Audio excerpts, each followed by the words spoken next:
Yo, DJ! Are you done mixing yet? You're to the Rolex wearing, diamond ring wearing, kid stealing, wheeling dealing, limousine riding, jet flying, son of a gun, and I'm having a hard time holding these alligators.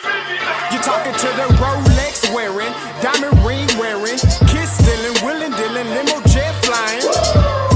We Ric Flairing on them niggas. We Ric Flairing on them niggas. You talking to the Rolex wearing, diamond ring wearing, kid stealing, wheeling dealing, limo jet flying. We Ric Flairing on them niggas. Yeah, we Ric Flairing on them niggas. It's apparent these girls staring. I'm Ric Flairing, gold across my chest. I'm fresh to death, I'm Paul Bearing, not at all scary. One eye open like Betty Wops and find to these circles that's going in like a carry shot. Woo! I'm going in like a Mary Pop off that Mary crop at the top flow at the Marriott. So questioning me is like questioning you. See, we the best dressed, so come and get blessed with the crew. Not one but two, different ways to slaughter your crew. Committed tat across the chest, I guess she blessed with the truth. People want to see them checks, representation of proof. Living through my elders, trying to resonate to the youth. But ain't nothing to get my flash on. Longevity is heavily embedded in my melanin. Layman terms, I last long. My grind repetitive, I'm smoother than real silk. Lyrical cash cow who can't cry over spilled milk. We in here. You're talking to the Rolex wearing, diamond ring wearing, kiss stealing, wheeling dealing, limo jet flying. We Ric Flairing on them niggas. We Ric Flairing on them niggas. You talking to the Rolex wearing, diamond ring wearing, kiss stealing, wheeling dealing, limo jet flying. We Ric Flairing on them niggas.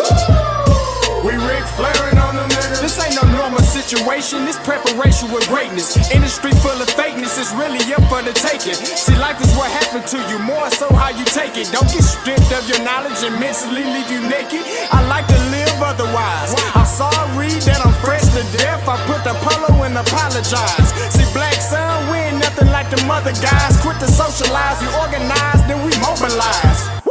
Off the deep end like a scuba diver. And no confusion, just keep it pushing like Uber drivers. Woo! Business fresh just like a supervisor in a Gucci visor. Can't find a smoother rhymer.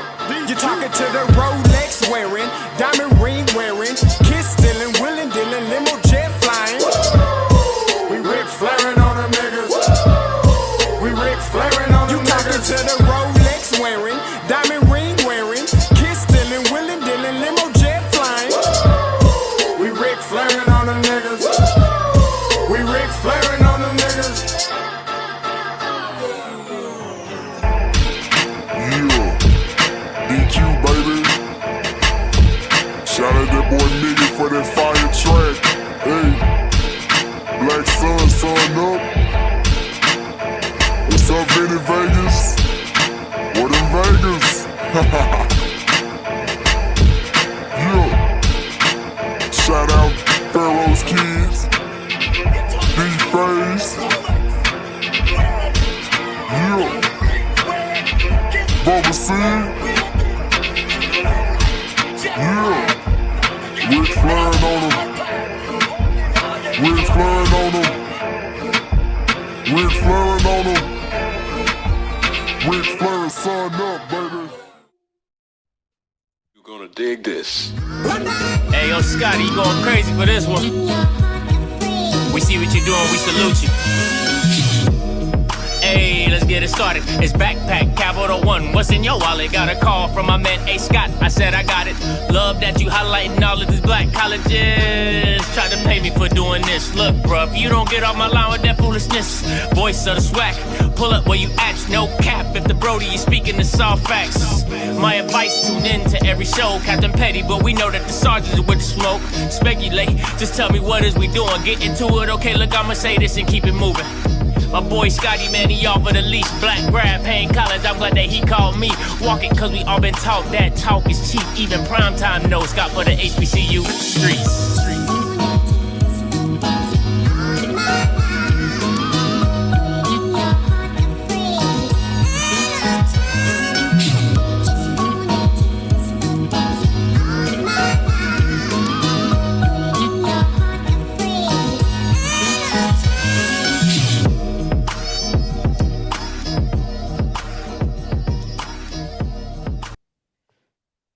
You hear that, waves? Unlike your hair, these waves are still spinning.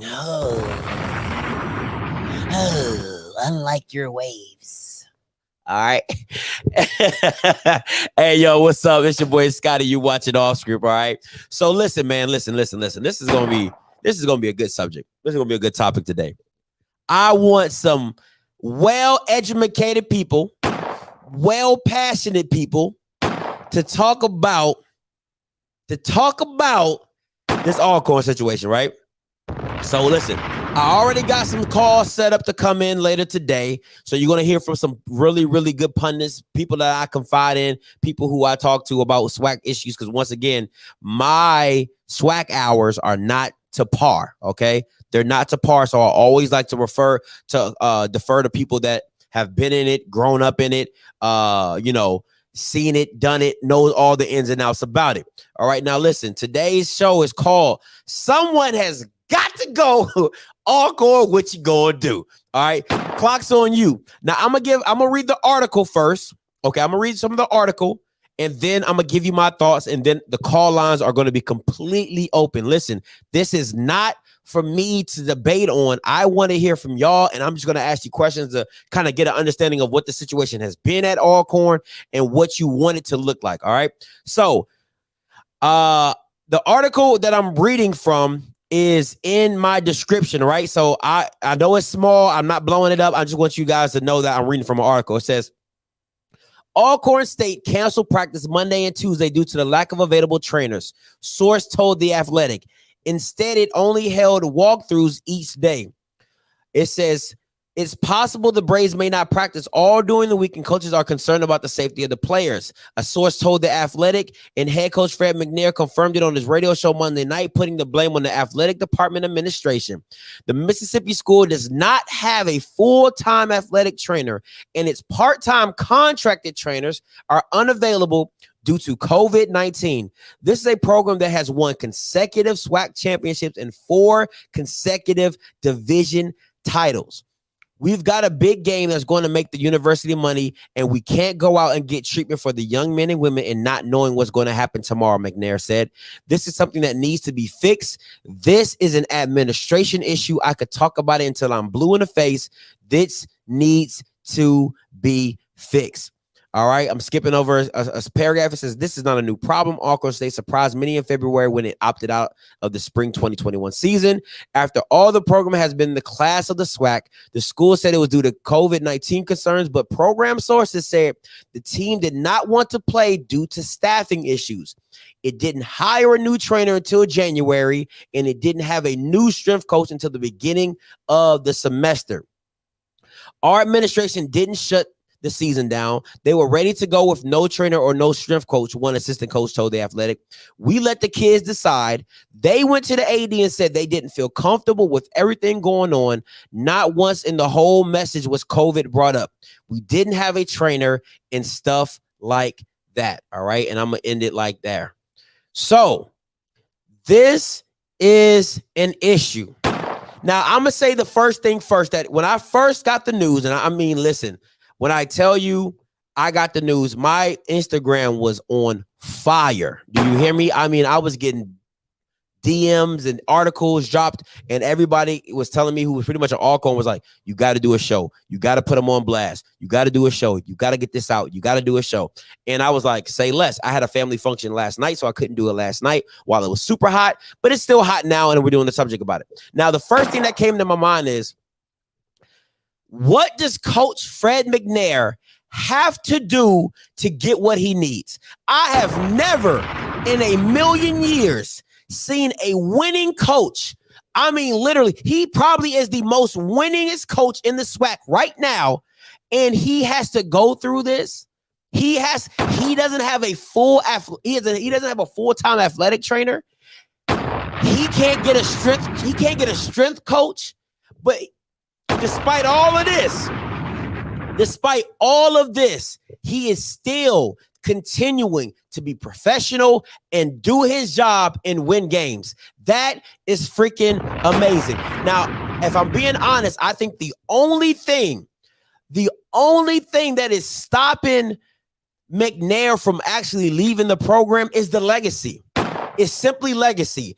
You know, as we all know, the late great Steve McNair went there. His sons played there. His family has graduated from there. It's so much history. Like, if we're being honest, the McNairs are Alcorn. The McNairs are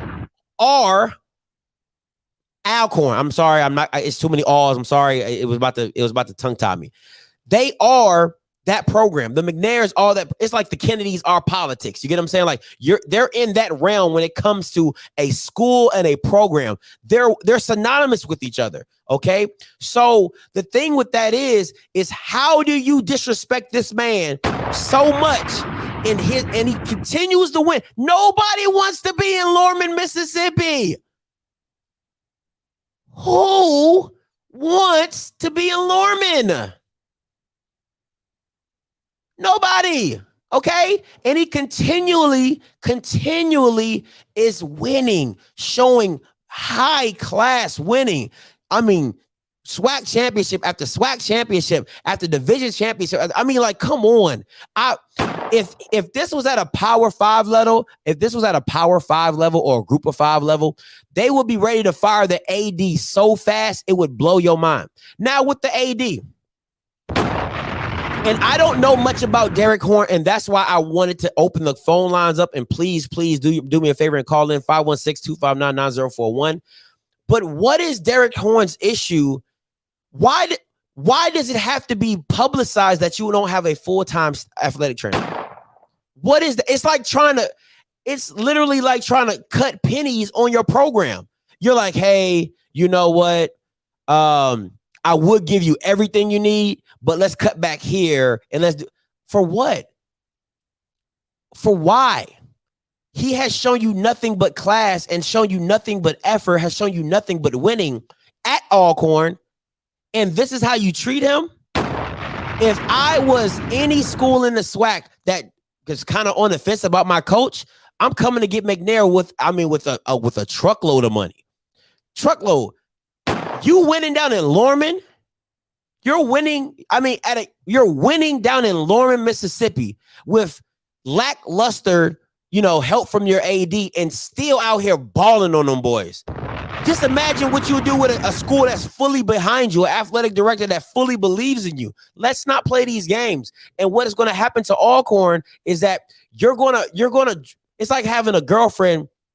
The 80-20 rule. Okay, you let Mcnair go. He's 80% of what you need for a coach that only gives you 20%. He's not loyal. He's going to do whatever he wants and use you as a stepping stone. But yet and still, you're going to feel like you won because, oh, I'm the AD. I got who I wanted in here. And then if you go back to being, in the win of nobody caring about Alcorn anymore, then what happens then? All right, I got my first caller. Hey, caller, you loud. Talk to me. What's up, man? How you doing? Good. What's your name? Where you calling from? This your boy Smoke, man. Calling from Jackson. What's up, Smoke? Talk to me. I got a brother, man, coaches basketball down at Alcorn. Mm-hmm. And I got a little homeboy plays basketball down there also. I feel like the situation is very unfortunate. Because my brother told me, man, he said seeing those kids after missing that season, out there every morning, every evening, every night, working out every day, putting in the work, and now to see that this has come is kind of very unfortunate. I feel bad for him, man. And I'm a Jack State fan till I die, so, but that's still, that's family, at the end of the day, it's a rival, but that's family, man. Yeah. And those are kids, Facts. And Facts. I was talking to him about it this morning because he said that they got a few players on the basketball team that's, kind of banged up a little bit from practicing or whatever. And he said it's kind of hard for them to even get, looked at by, a trainer because they don't have anybody, Mm-hmm. So the kids have to come home. Like my little homeboy came home, man, this past weekend, and he had to go to a nearby training facility, where they do rehab and everything else. And I was like, man, they don't give you guys that down at Alcorn. They're like, man, we get it, but it's very, it's once in a while because we don't really have any trainers like that on staff. And I was like, okay. So, it's very unfortunate, man. But I feel like it's not McNair's fault, And so I just feel like they move on from Mcnair, man. It wouldn't be fair to him because he has no control. So I feel like that's the AD's job to make sure that they have trainers and because that's who hired Mcnair. So Yeah. he's of all this stuff, man. So it'll be very unfortunate, man. And I feel like McNair is a great coach. And this is coming from a Jake State fan, man, diehard Jake State fan. But I feel like McNair is a great coach the way he came in and took over that program after Jay Hopson left, man. And it's been a great program, man. So I would really feel bad if he left or they got rid of him or just because of this situation, man, for real. I see, and the thing about it is, if I'm being honest, I don't think McNair's name is too big at that. The McNair name, the legacy of that name is just too big at the school. So I don't think. Oh yeah. I think he would have to walk away from the situation, honestly. And I think. And listen, this is all speculation, right? I don't know anything for facts, so I'm not going to say like I do. But I really believe that at the end of the day, if the AD wanted McNair to leave, like he's just gonna keep pushing that button. You get what I'm saying? Like if a supervisor wants you to quit, they keep doing the stuff that you like. Come on, bro. Like you're doing petty things to make me step away. And I think that's the only way McNair actually can leave because nobody really wants the name to be gone out the school. But I think if McNair was like, yo, exactly. I think if McNair was like, I've done enough here, I need to move on.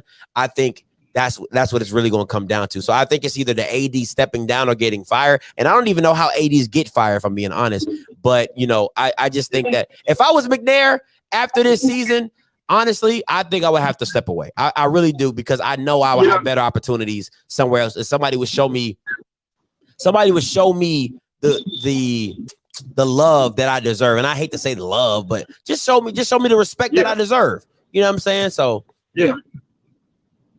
And I don't think it's something that he wants to do because, he's there. He has a nephew there. His son is there. And then, just the history of the family, the last name period, you know.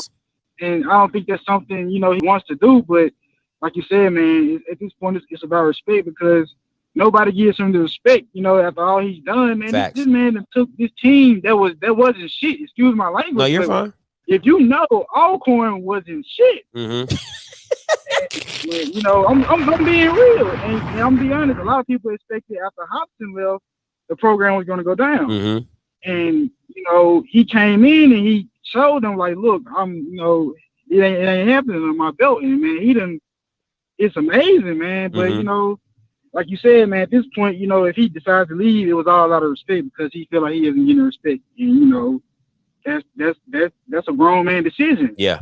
If I'm a grown man, you're gonna show me respect, or I'm gonna go somewhere where they gonna give it to me. Facts. That's big time. Hey, Smoke. Hey, appreciate the call, my guy. If you get any information while I'm on the stream, please go ahead and call back in and tell me anything you got. All right. No, definitely. I got you, man. All right, appreciate it. Hey, listen. Hold on. I wanna say something. This is the stuff that gets a lot of people caught up in scandals, right? If you don't know Alcorn, don't speak on it. It's not about if you don't know Alcorn and don't speak on it because there's numerous of articles that have come out from reliable sources. The Athletic is in the USA Today. So how are we not supposed to talk about it? This is the side of stuff that people don't want to put into the light because they don't want to, oh, you're going to talk bad about my school. Or if you don't know, I don't need to know anything about it. USA Today told me. Okay. So it ain't me speaking on it. It's me going referring to an article that spoke on it, referring to sources that they gave to the article to speak on it. So shut up, okay? Country F4, delete yourself. How about that one, okay? Country F4, that don't even make no sense, my guy. If you don't know Alcorn, don't speak on it. I don't need to know Alcorn. USA Today knows Alcorn, okay? The Athletic knows Alcorn because they got the information. So, and they not TMZ. They not the National Enquirer. So I believe they're a resource. That's what happened. You and anyone else. You are just mad because it's a conversation, but it needs to be a conversation. So instead of people like you who like to keep stuff in the dark and hide about it, this is how stuff gets exposed and things change. If everybody would be like you, nothing would change. McNair would still be getting dicked. The kids would still be getting dicked, and then nobody would care. Then you look at your school. 2 years from now, when your program is back to being crap, and then you're like, what happened? What happened? Oh my God, what happened? Shut up, Country F4. Come on, man. We want it to be a conversation. It is a conversation. That's why I'm having a live show. Well, I'm not addressing you, bro. Shut up. I'm not addressing you. Come on. Hey, thank you, DeAndre. This is national news. A school might not play a game because the school couldn't get an athletic trainer. You have to have that. Like, what are we talking about? What are we really talking about? That's my thing. Why does that happen? You know you need an athletic trainer. The dude left in January. You're doing part-time trainers? That's being cheap, my guy. Come on, man. That's really being cheap right now. Why are we being cheap? You know you need a full-time athletic trainer. You know that football is the most injury-prone sport. I mean, it's a collision sport. And you're hiring part-time athletic trainers. That just screams cheap. Now, I know, listen, and I know what I'm here first is everybody saying, oh, budget. I know an athletic trainer is in the budget. It has to be. I don't care what you're talking about. It has to be in the budget that you can afford an athletic trainer because you had one before. So miss me with that. I don't care what you're talking about. Hey, caller, you live. Talk to me. Hey, Scotty, how's it going, man? What's good? Mario. Hey, what's up, Hey, what's up, W Mario? Hey, turn your background down for me.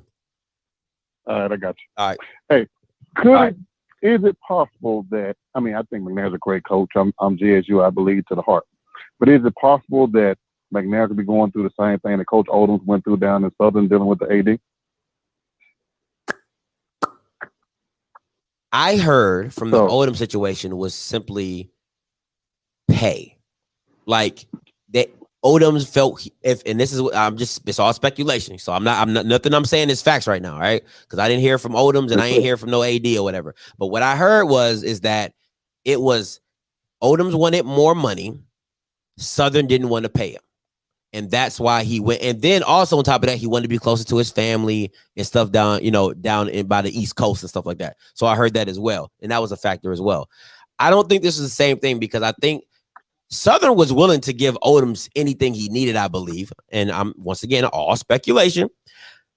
But from what I've heard from the Alcorn situation is that Mcnair and the AD do not like each other. Like flat out do not like each other. And once again, speculation is that the AD wants to hire somebody that he wants inside of the situation.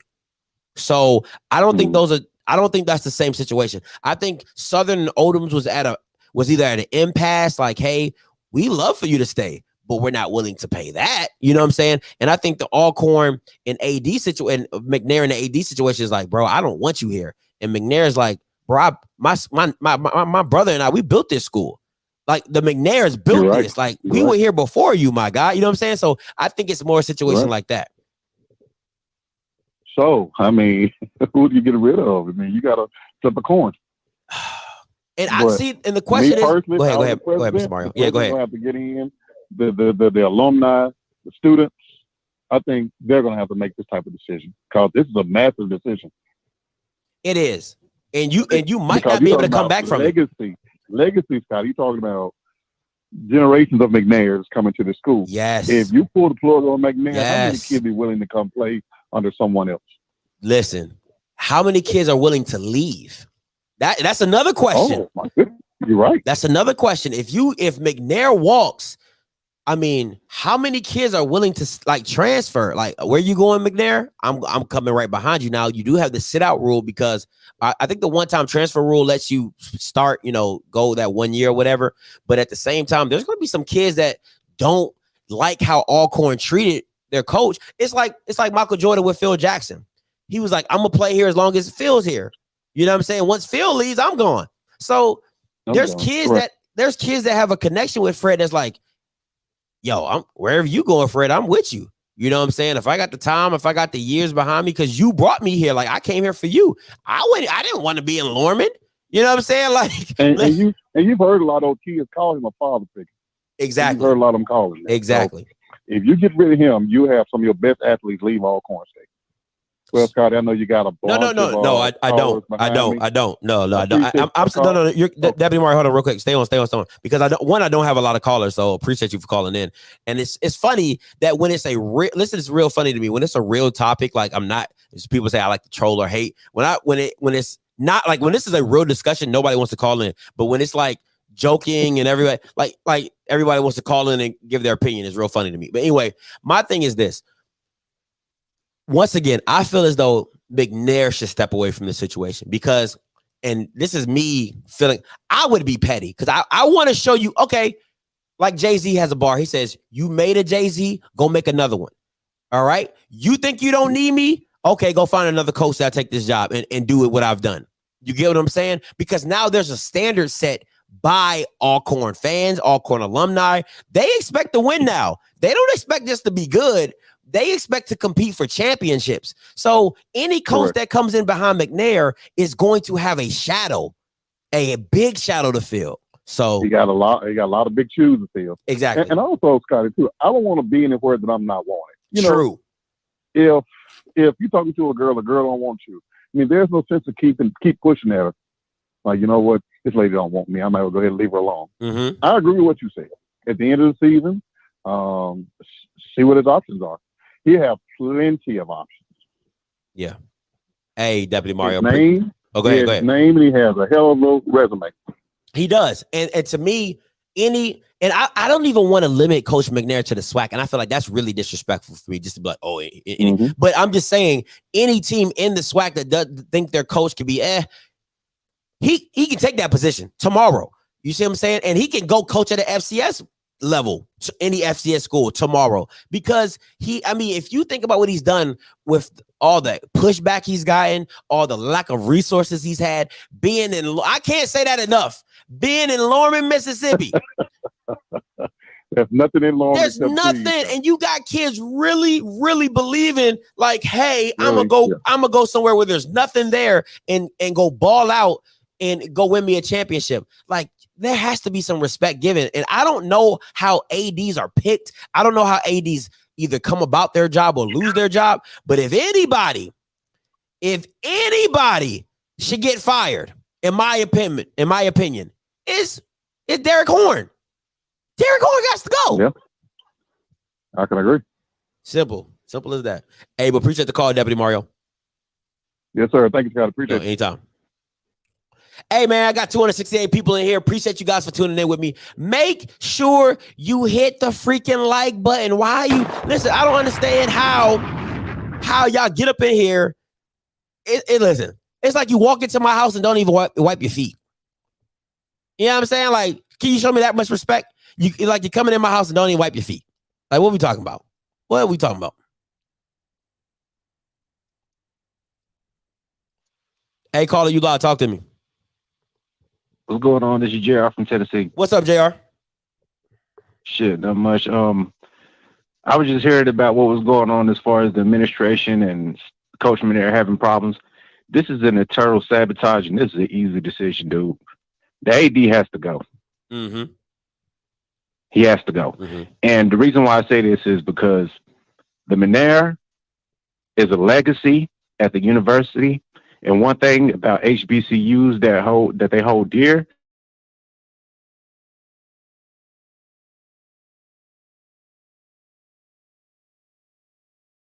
to come together, and they need to make a rational decision. This is really an easy decision. Mm-hmm. The AD needs to be removed, like yesterday. As soon as he's removed, Coach Mcnair needs to step down from his position. He either needs to become an assistant head coach, or he needs to have some type of relationship still with the university if he's still not at least an assistant. Mm-hmm. Once he steps down, they immediately need to call Coach Deion Sanders primetime to hire a figurehead to be the next head coach of the university. Okay, so hold on. Talk about. Hold on.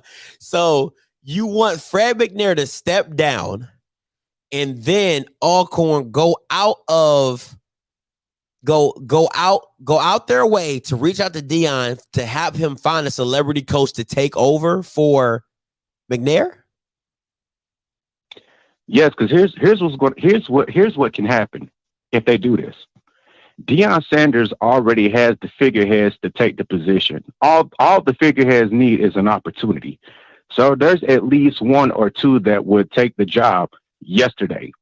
But with Alcorn, having internal problems with the AD and Coach Mcnair, if Coach Mcnair were to at least become an assistant, because he knows the program inside and out, and he knows the surrounding areas, this will give the figurehead every tool and every opportunity to recruit the 4 and 5 stars that he would need to balance out the SWAC. So you'll have a powerhouse on the east with Alabama A&M, FAMU, and Jackson State, and in the west with Alcorn. This will bring money to the administration and to the athletic department. This will be enough money to support all, and I mean every single last sports institution at the university, because this right here shouldn't even be a problem or an issue. The only reason why this is an issue is because of lack of money. Hold on, JR. Let me stop you right here. Listen, man.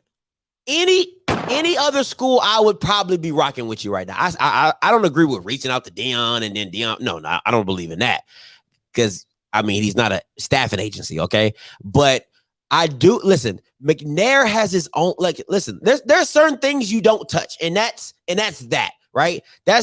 You don't touch that. Like, McNair and Alcorn are synonymous with each other. That is what it is. It's a tradition that I would hold dearly to. And if I was, and this is coming from somebody outside the SWAC, so I'm not even in, but that's just something I know I wouldn't touch, because there's a, you know how they say there's nothing like a mother's love, right? There's nobody that's going to treat that school with so much care and so much reverence than a Mcnair, because of what it means to him and his family. You get what I'm saying? Like, I can't rip that away because I want money or I want status. Some things money can't buy. And that's one I would have to touch on and say, nah, I'm good on that one. You know what I'm saying? I would still keep McNair in there, maybe hire a very popular AD, maybe hire, a figurehead as an AD maybe, but I wouldn't take McNair out that program, because it's like ripping a Band-Aid off that you don't want to. I think that's not UAPB, do that.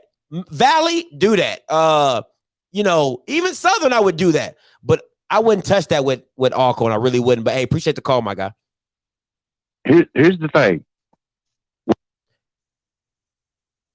Hey, caller, you live. Talk to me.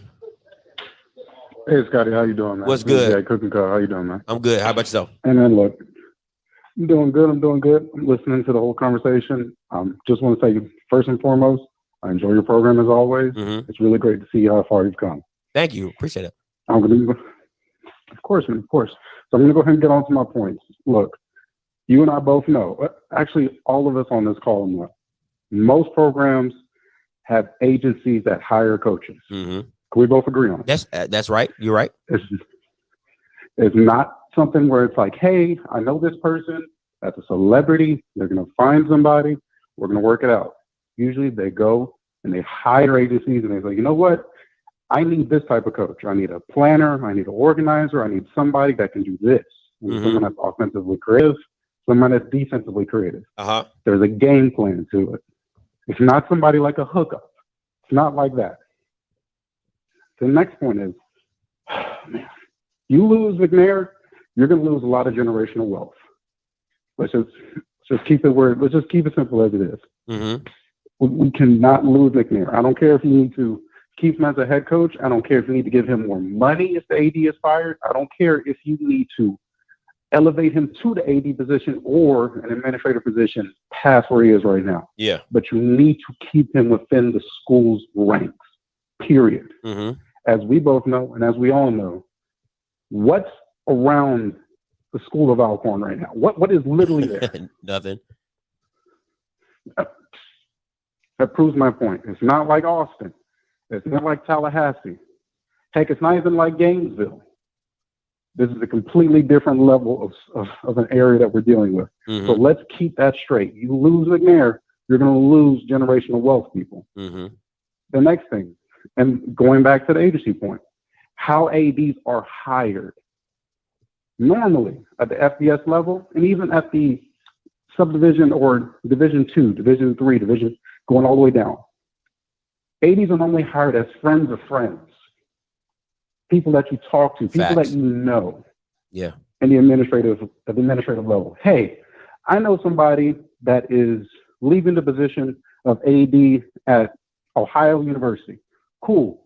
Well, I know somebody that's over at San Diego State who's leaving because he decided, you know what, I want to go someplace that's close to my family. Mm-hmm.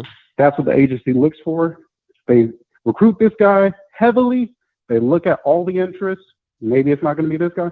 Maybe it's going to be somebody from Florida State. Maybe it's going to be somebody from Southern Florida. Maybe somebody from Alabama State.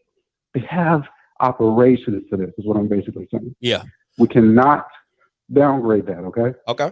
So everybody on the call, if we do not agree on this simple topic that, hey, ADs are not just plucked from the trees. There's somebody that has legitimate recruiting efforts put into them. Someone that has a background in this, has experience. And more than anything, Fred Mcnair knows what he's doing here. So I would definitely elevate him into that position. My thoughts on it. I appreciate it, my guy. I have 2 more points. You got 2 more points? Okay, no, this is just quick. The last one was like 2 hours. Yo, you better speed this up before you get hung up on. Go ahead. No, I am. I'm just putting it simple. I appreciate your show. I'm glad we're talking about this. Let's keep the conversation going. Appreciate it. Woo! I was about to, Jesus. Recorder. Hey, caller, you live. Talk to me. Conscious.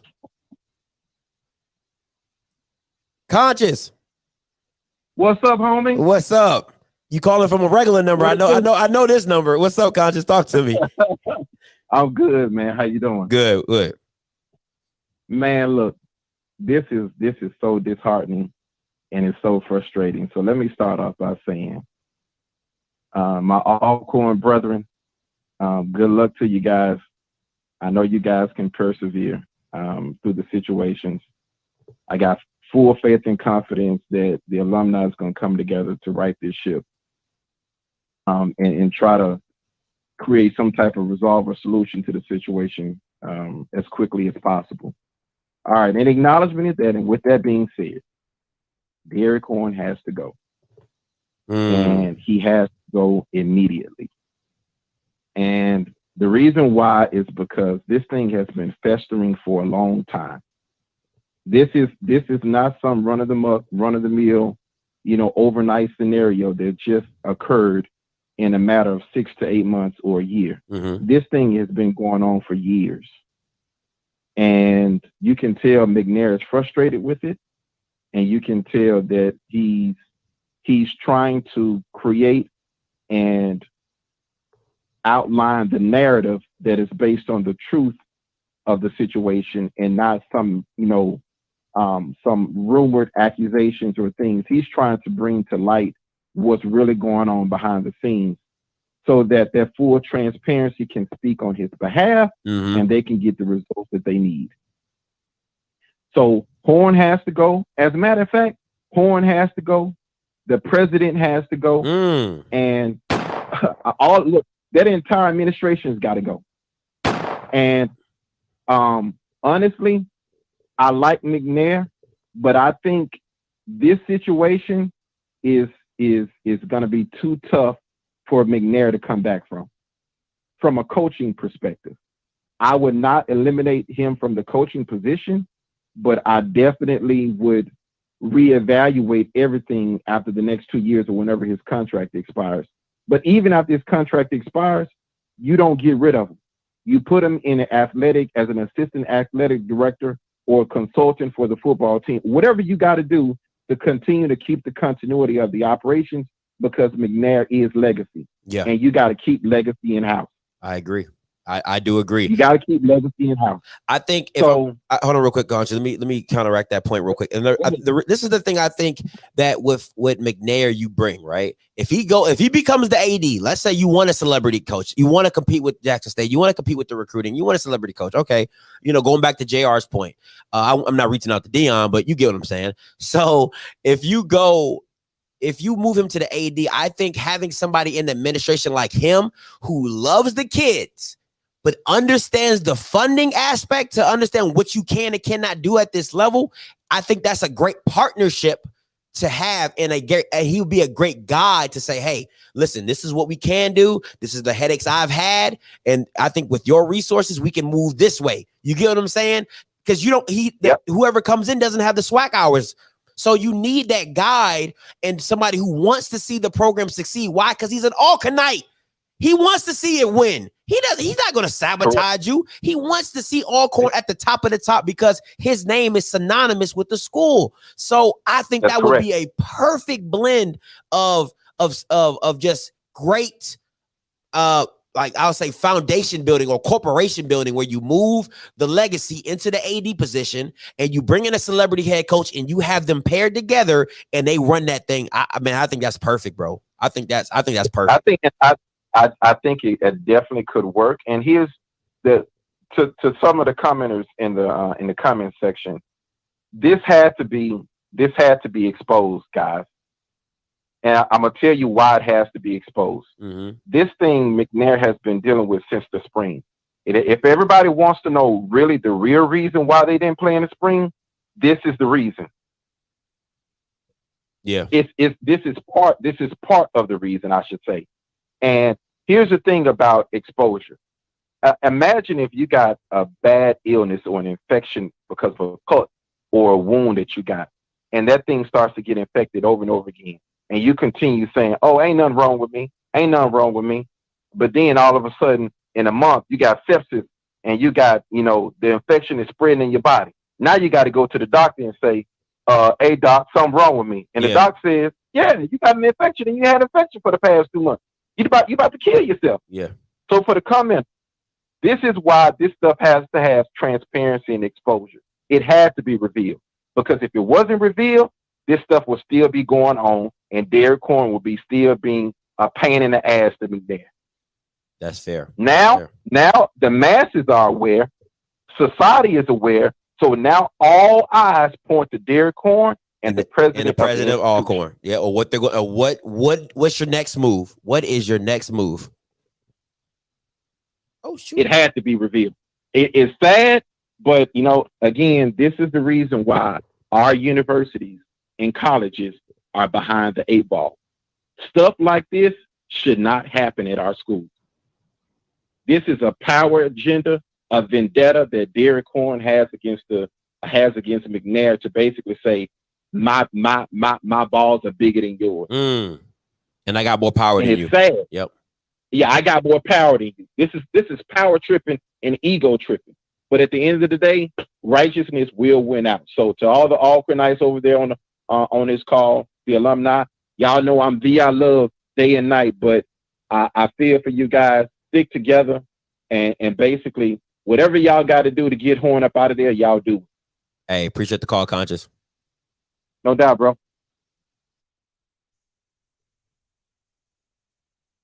All right, Mr. Ford. Listen. Okay. Listen. Can you hear me? Yeah. Let me turn this thing down. Honestly. Okay. Can you hear me? Yeah, go ahead, Mr. Ford. Yes, sir. I'm here. Talk to me. Okay. Listen, before I get to the Alcorn situation, because I can basically sum mine up in one sentence. I'm not going to talk very long. Okay. Number one, you remember Doug Williams is the only black quarterback to win the Super Bowl. Isn't that right? That's correct. Okay. The second one is on the scene. He's at New Orleans. His name is Jameis Winston. Jameis Winston is going to be the second black quarterback to win the Super Bowl.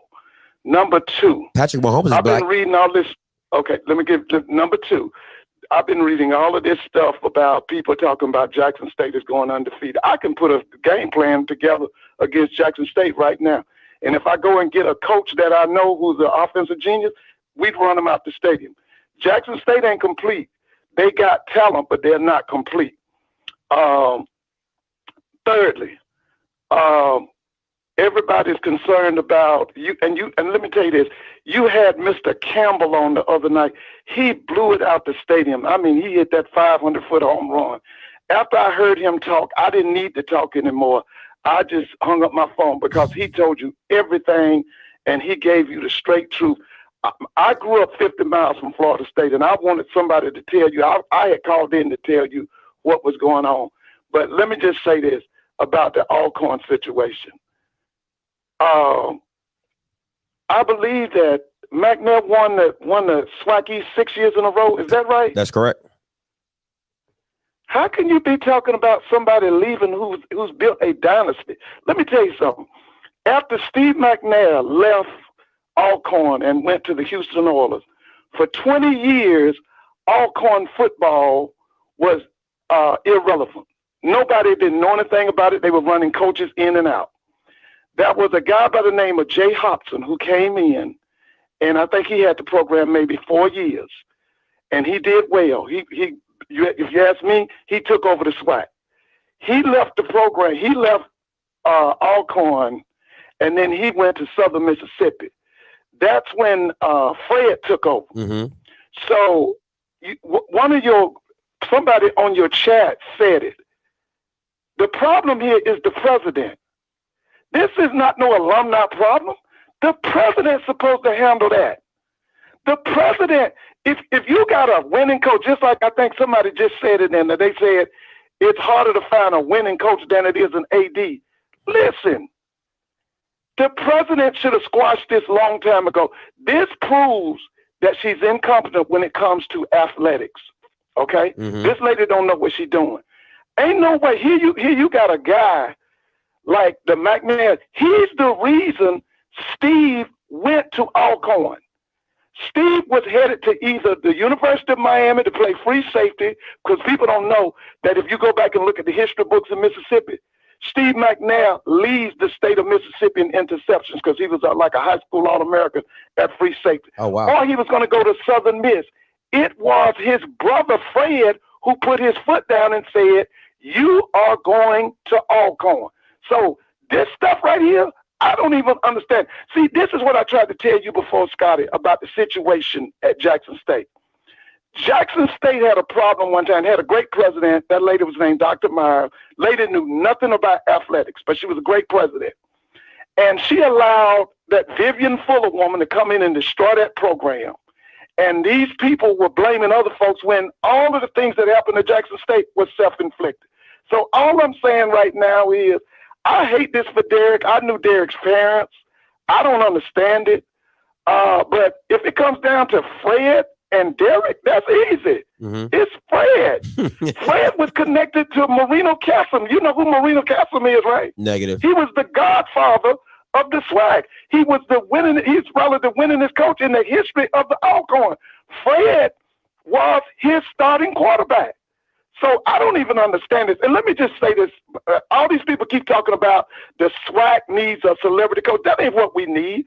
We need championship coaches.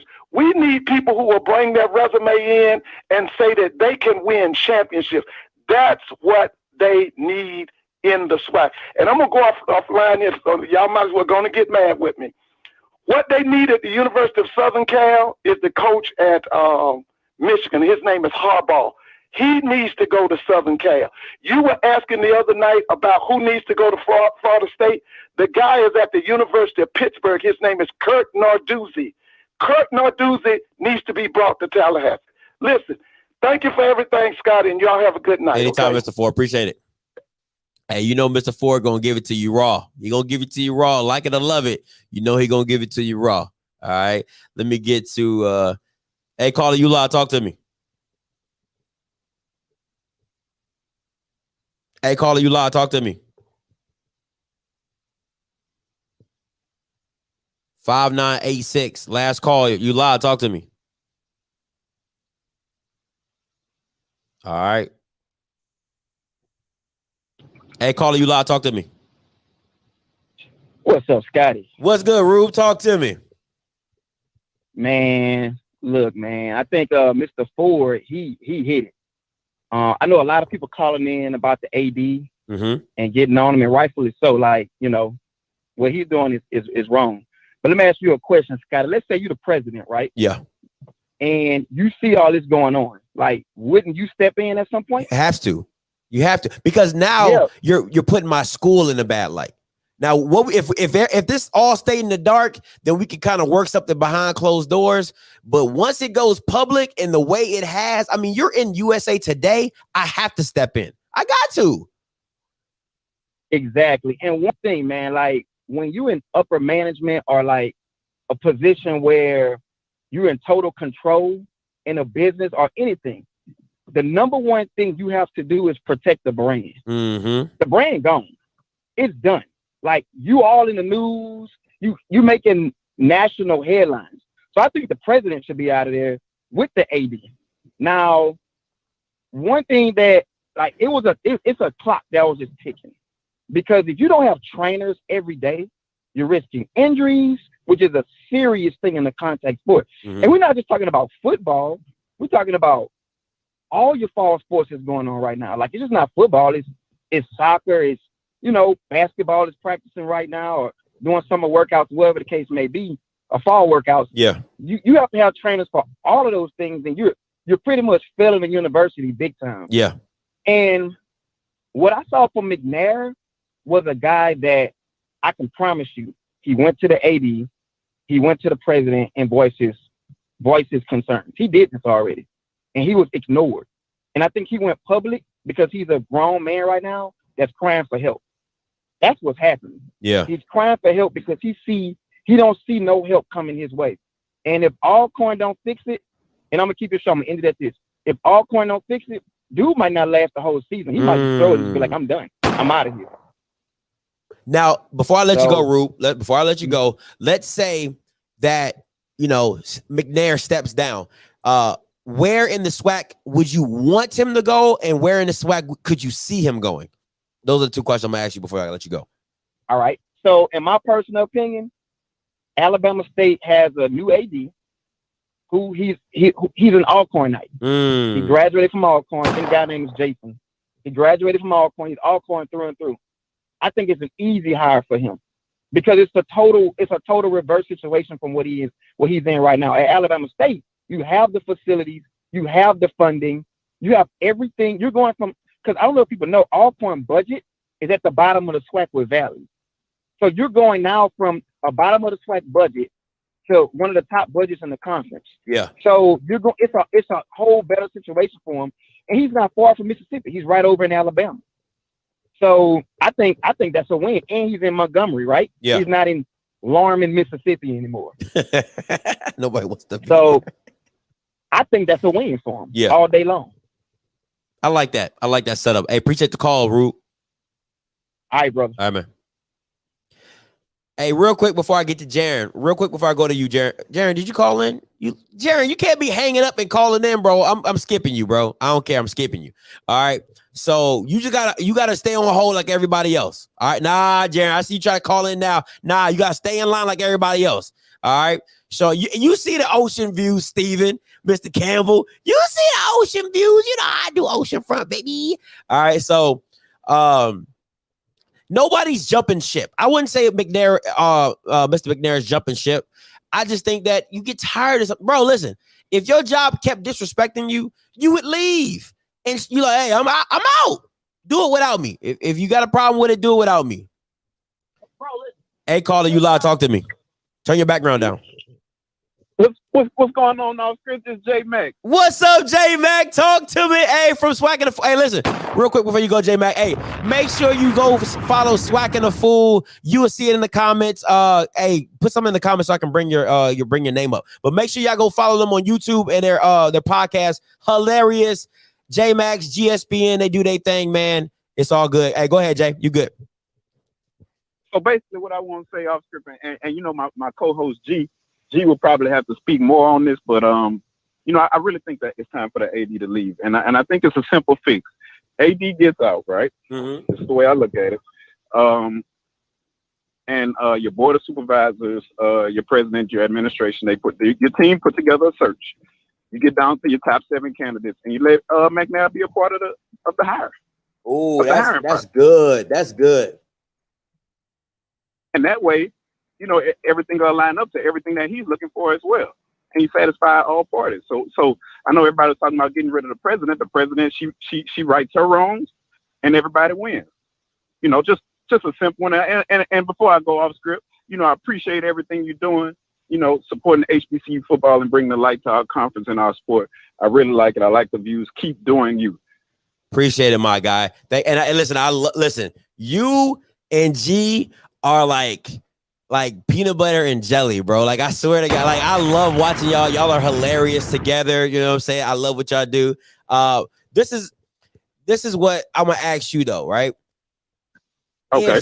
If let's say the AD and the president are cool, you know, because you never, you know, let's talk about a regular job. Sometimes your supervisor could be cool with your supervisor. You know what I'm saying? So they could say something like, hey, you know, he could be like, go to the president, hey, like, look, I think Mcnair has won out his welcome. I think we need to do this, that, and the third, and he can have her ear. Who can stop that process? How powerful are alumni? How powerful are fans? How powerful is that? You get what I'm saying? Like, to really say no and step in and be like, nah, this dude has to go. Like, how does that process work in the SWAC? So I think I heard another caller say it becomes a point to where you're embarrassing me. So I think we all have a friend where we can say, you know, I could get you on for that job. I can get you on. You know, I work somewhere. I could get you on. But if you start messing up, that's on me. And you on your own. You on your own to fend for yourself at that point. So I think it's gotten to the point where, okay, you know, like someone said, well, from what we know, USA Today, it's starting to bring a negative light on Alcorn, right? Mm-hmm. So I think it just goes to show, like, okay, I brought you this far. I think it's time for us to split ways. It's kind of like Max Kellerman and Stephen A. Smith. You my boy, I got you on, but guess what? The race is going down though. So guess what? It's time for you to go. So I think, you know, it just gets to the point to where, you know, it's starting to be a bad look. Change is good. Okay, that's respect. Hey, JMAX, anytime my guy, tell G to call in as well if you can. Hey, appreciate the call, Jay. All right, appreciate it. All right, man. That was JMAX from SWAC and the Fool. Make sure y'all go to the channel right here. SWAC and the Fool. That's how you spell it in YouTube. Make sure you subscribe to them. Make sure you hit the like button. Make sure you tune into their podcast. I'm telling you, them guys are freaking hilarious. They're like peanut butter and jelly. They really work well together. I'm telling you, it's good. All right, Jaren, it's on you, man. Don't be hanging up and calling in think you're going to skip the line, my guy. Can't be doing that. Go ahead. All right, Scotty. Can you hear me? Yeah, I can hear you. All right, man. All right. My name's Jaren. I'm a true Austin. I called in the other night, but I just want to say this. First of all, we don't need no other coach. We need Mcnair. Mcnair is Alcorn. Okay? So Mcnair he's the true Air Mcnair. He's the first Air Mcnair. So the problem that the AD has is if Steve Mcnair was living, we wouldn't even have this problem. Ooh. Like Horn, his ass would be gone. Like we wouldn't even have to worry about this. He'll be gone. Steve would say one thing and that's what's gonna happen. Mm-hmm. And if the president didn't agree with it, she's gonna be gone too. But the problem is that the AD is hating that Fred has all this power. Well, he should. He's a McNair. The McNair runs Alcorn. So he's a McNair. He's going to have all of the power. The second thing is that, like people say, the reason we didn't play is not because of COVID. The reason we didn't play because we ain't had no strength and conditioning coach that they should have hired. That this guy didn't hire. Mm-hmm. So, I mean, and then the next thing is that how can you get an athletic trainer in Lawrence, Mississippi, paying somebody $32,000 a year? Ooh. Who's going to come for $32,000 a year? Nobody. Like, and you got Southern Miss, Mississippi State, Jackson State, they paying these people $50,000, $60,000, $70,000. Who's going to come? Like Fred told him, you need to up the salary and let's get us somebody. Yeah. The problem is that Horn, he wants to have more power than more power than Fred, and he can't do that because Fred is a McNair. He basically running the school. He basically runs the school, if you want to be real. Fred runs the school because He has a winning program for years, and his brother Steve was the one that put Alcorn. Him and Steve put Alcorn on the map. So they run the school, and that's the problem with Horne. Horne don't like he got that much power. You know what I'm saying? Yeah. Horne should have been gone. He probably should never been hired. You know, I'm just being honest. He should never been hired. So let me ask you this question. You know? I talked to a subscriber earlier today, and they said that they have noticed, and I'm talking to you, and I'm talking to the comments as well as I'm talking to you. And Blue, you can kind of jump in here. I know you're an FBS guy, but why doesn't Alcorn use more students as athletic trainers? Because if you go to a lot of top level schools, they pretty much use like their students as interns for their athletic trainers. Now they do have a full-time guy, like a professional guy on staff, but why not use more students as athletic trainers for your own program? Is that possible at Alcorn? I'm just throwing out suggestions. I'm not saying it's right or wrong, but just kind of throwing out suggestions. Well, we can do that, and when Jay Hobson was there, he did do that in a sense, but Jay Hobson brought in his own athletic trainers too. So I mean, he had good people in place. I'm not gonna lie, his system was ran good, even though we had, like people say, we got a little funding issues. We probably do, but he had a good system. He had, and we should use, you know, the grad people or whatever. But Jay Hobson brought in good people. And I mean, but for what you paying, Scotty, for what we got out there to pay, like, I don't know if grad transfer they're gonna take $32,000. You know, I mean, they may, but I doubt it. But I mean, I don't think if you let's be real. If you're a grad student, you need the resume experience. That's really what you're doing it for. I agree. You know what I'm saying? You're just doing it for the resume experience. And I'm not diminishing what you need, because you need a full-time license, you know, athletic trainer. Like, I'm not crazy, but I'm saying that, you know, to get to use it. I mean, schools do it all the time. I've seen Power 5 schools use interns for the media department, use interns for, you know, maybe like, you know, water boys and assist, all that type of stuff. They use interns for that. I was just saying, could Alcorn get by using interns for like the little day-to-day stuff, but still have a certified trainer on the books? We may could get by with that, but Fred got a championship program, so he wants somebody there in this program that knows it's not the day to actually train. He wants somebody there. He don't want somebody, you know, trying to go about something. He wants somebody there because he has athletes there that he wants taken care of. He wants Felix to be able to be stretched out. He wants Felix to be able to get his massages. Felix be able to get his stretches on, stuff like that. Because he got to take care of his athletes, because that's the only thing that Alcorn has right now that's going for us. And to be honest with you, Scotty, the football team is making all of the money to run every athletic program. And I mean, like some people say, why do the football team has to make money to help the basketball, track, all this? Why can't everybody stand on their own feet? Well, that's you know? I mean, that's at most schools. That's not unless your school is a basketball school, unless your school like Maryland's a basketball school, you know, Duke's a basketball school. Like, most of those schools make most of their money. Football is still the majority winner, but they're basketball schools, so basketball can stand on their own. A lot of programs are supplemented by football. You know, football pays for tennis, it pays for swimming, it pays for equestrian, it pays for all those stuff, because football is the money maker. But if you're not a basketball school, then, you know, basketball usually doesn't stand up on its own. So that's kind of here nor there.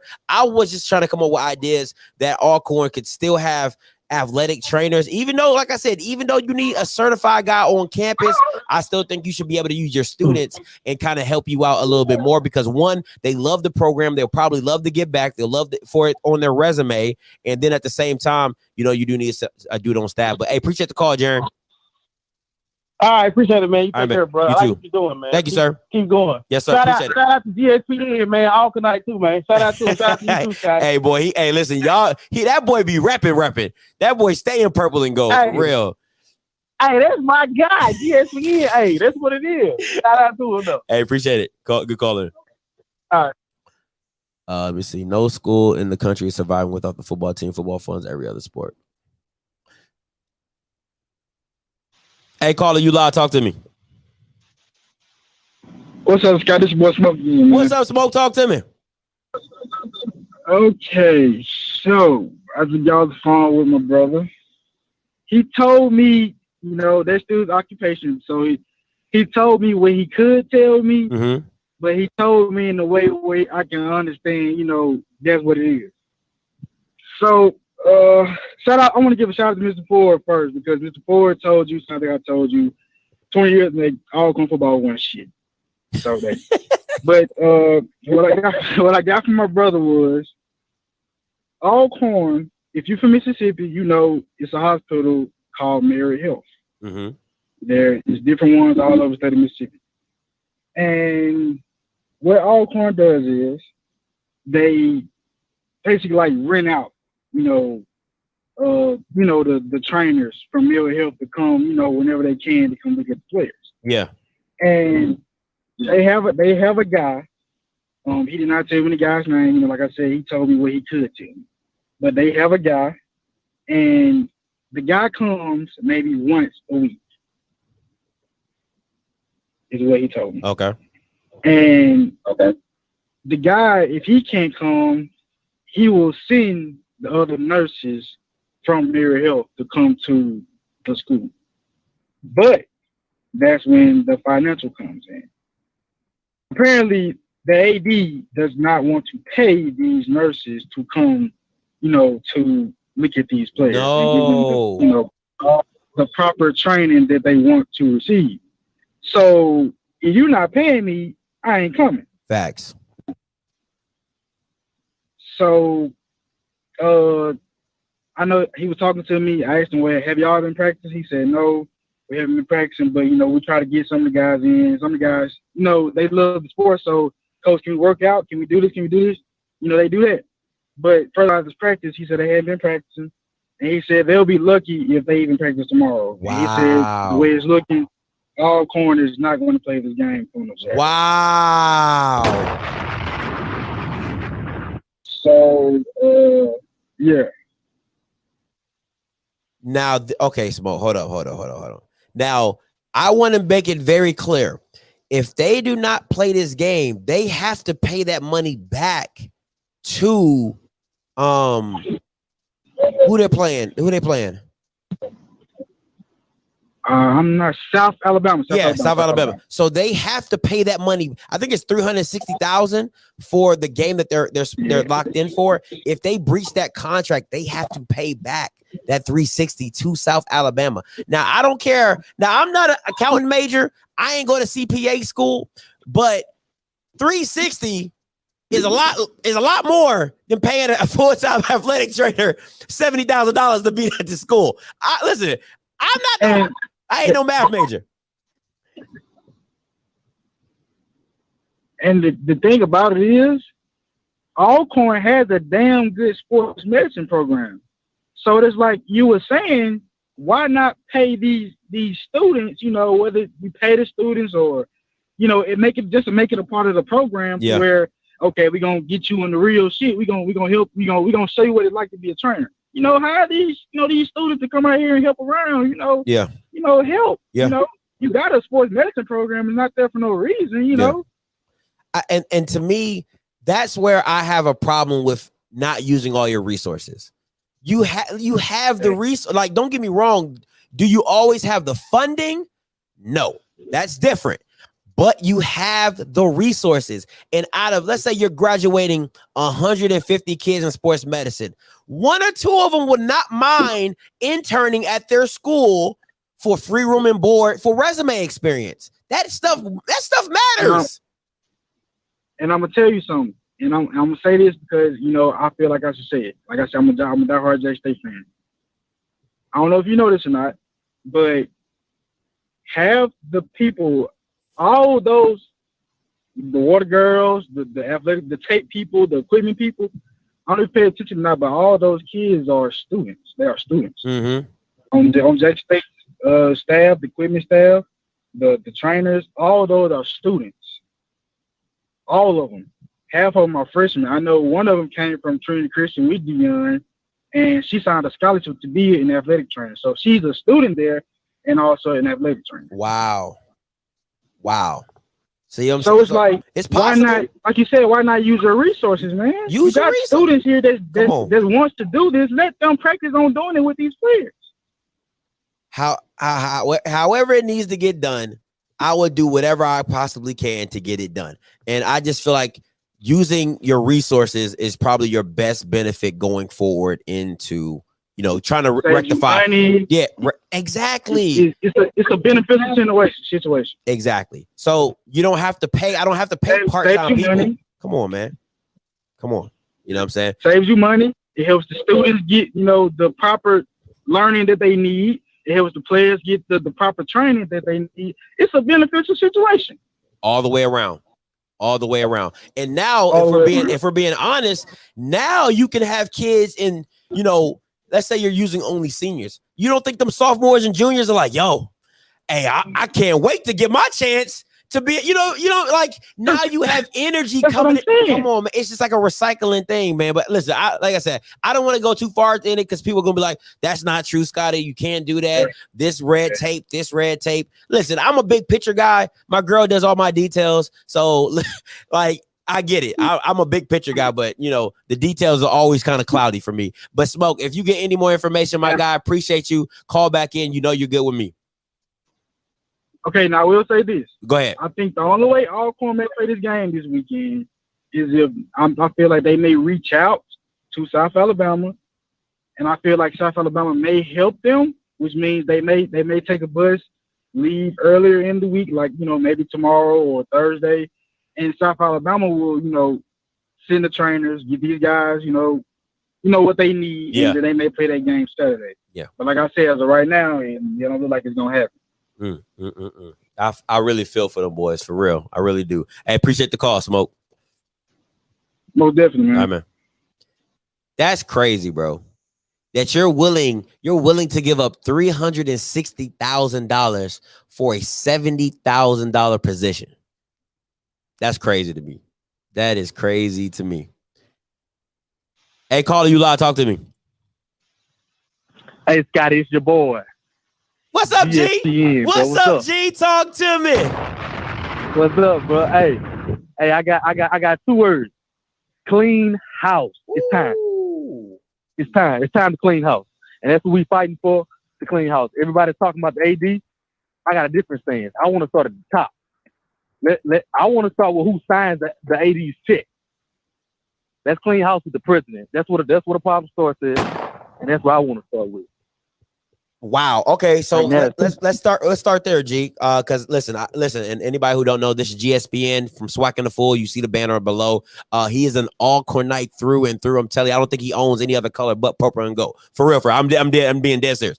But but G, like, why the president? And I get, like, how was the AD hired? Let me because I know you know this school through and through. How was the AD hired and brought in, based off your knowledge? See, first of all, the AD Derek Horne was fired from FAMU. A lot of people don't know it. He was fired from FAMU by the intern from current president. And we hired him back in 2014, I want to say. We hired him back, so it was before this president even got there.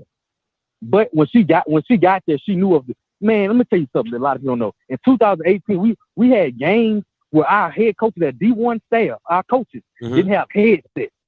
So we were talking to the booth up top with iPhone white earpieces. What? It's ridiculous. With iPhone white ear. My high school in Baton Rouge, bro. We have won 3 games in 5 years. We have headsets. A D1 university didn't have headsets. We didn't have headsets. That's when I was done right there. But she came in and she's enabling all of this. She's enabling this. We've been preaching behind the scenes since she's been there, and now it's just come to the head. USA Today, and now we're tired and we're speaking out about it. And so, like I said, it's either AD or Mcnair. We rolling with Mcnair, and I'm gonna be honest with you. At the end of this year, one of them gone. Wow. Now that's some breaking news. That's some breaking news from GSPN. But one of them is gone. Wow. So I know. Okay. So you're cleaning house, right? So and this is kind of a crazy question. Would you prefer? and this is just, speculation. Would you prefer that? Because I've heard some people on here, Mcnair go to AD and you hire a celebrity coach. Is that something you will be interested in? So, like some of the calls said, Mcnair is Alcorn. Okay. I'm gonna go this far. Now, I was raised on this campus. Literally, I was born in '91. My dad had me on campus in that, like I was born. 6 months later, I was at the games. I've been there all my life. But if Fred Mcnair leaves, I'm gone. I'm done. If you can't take care of your own, I don't care who you bring in after this.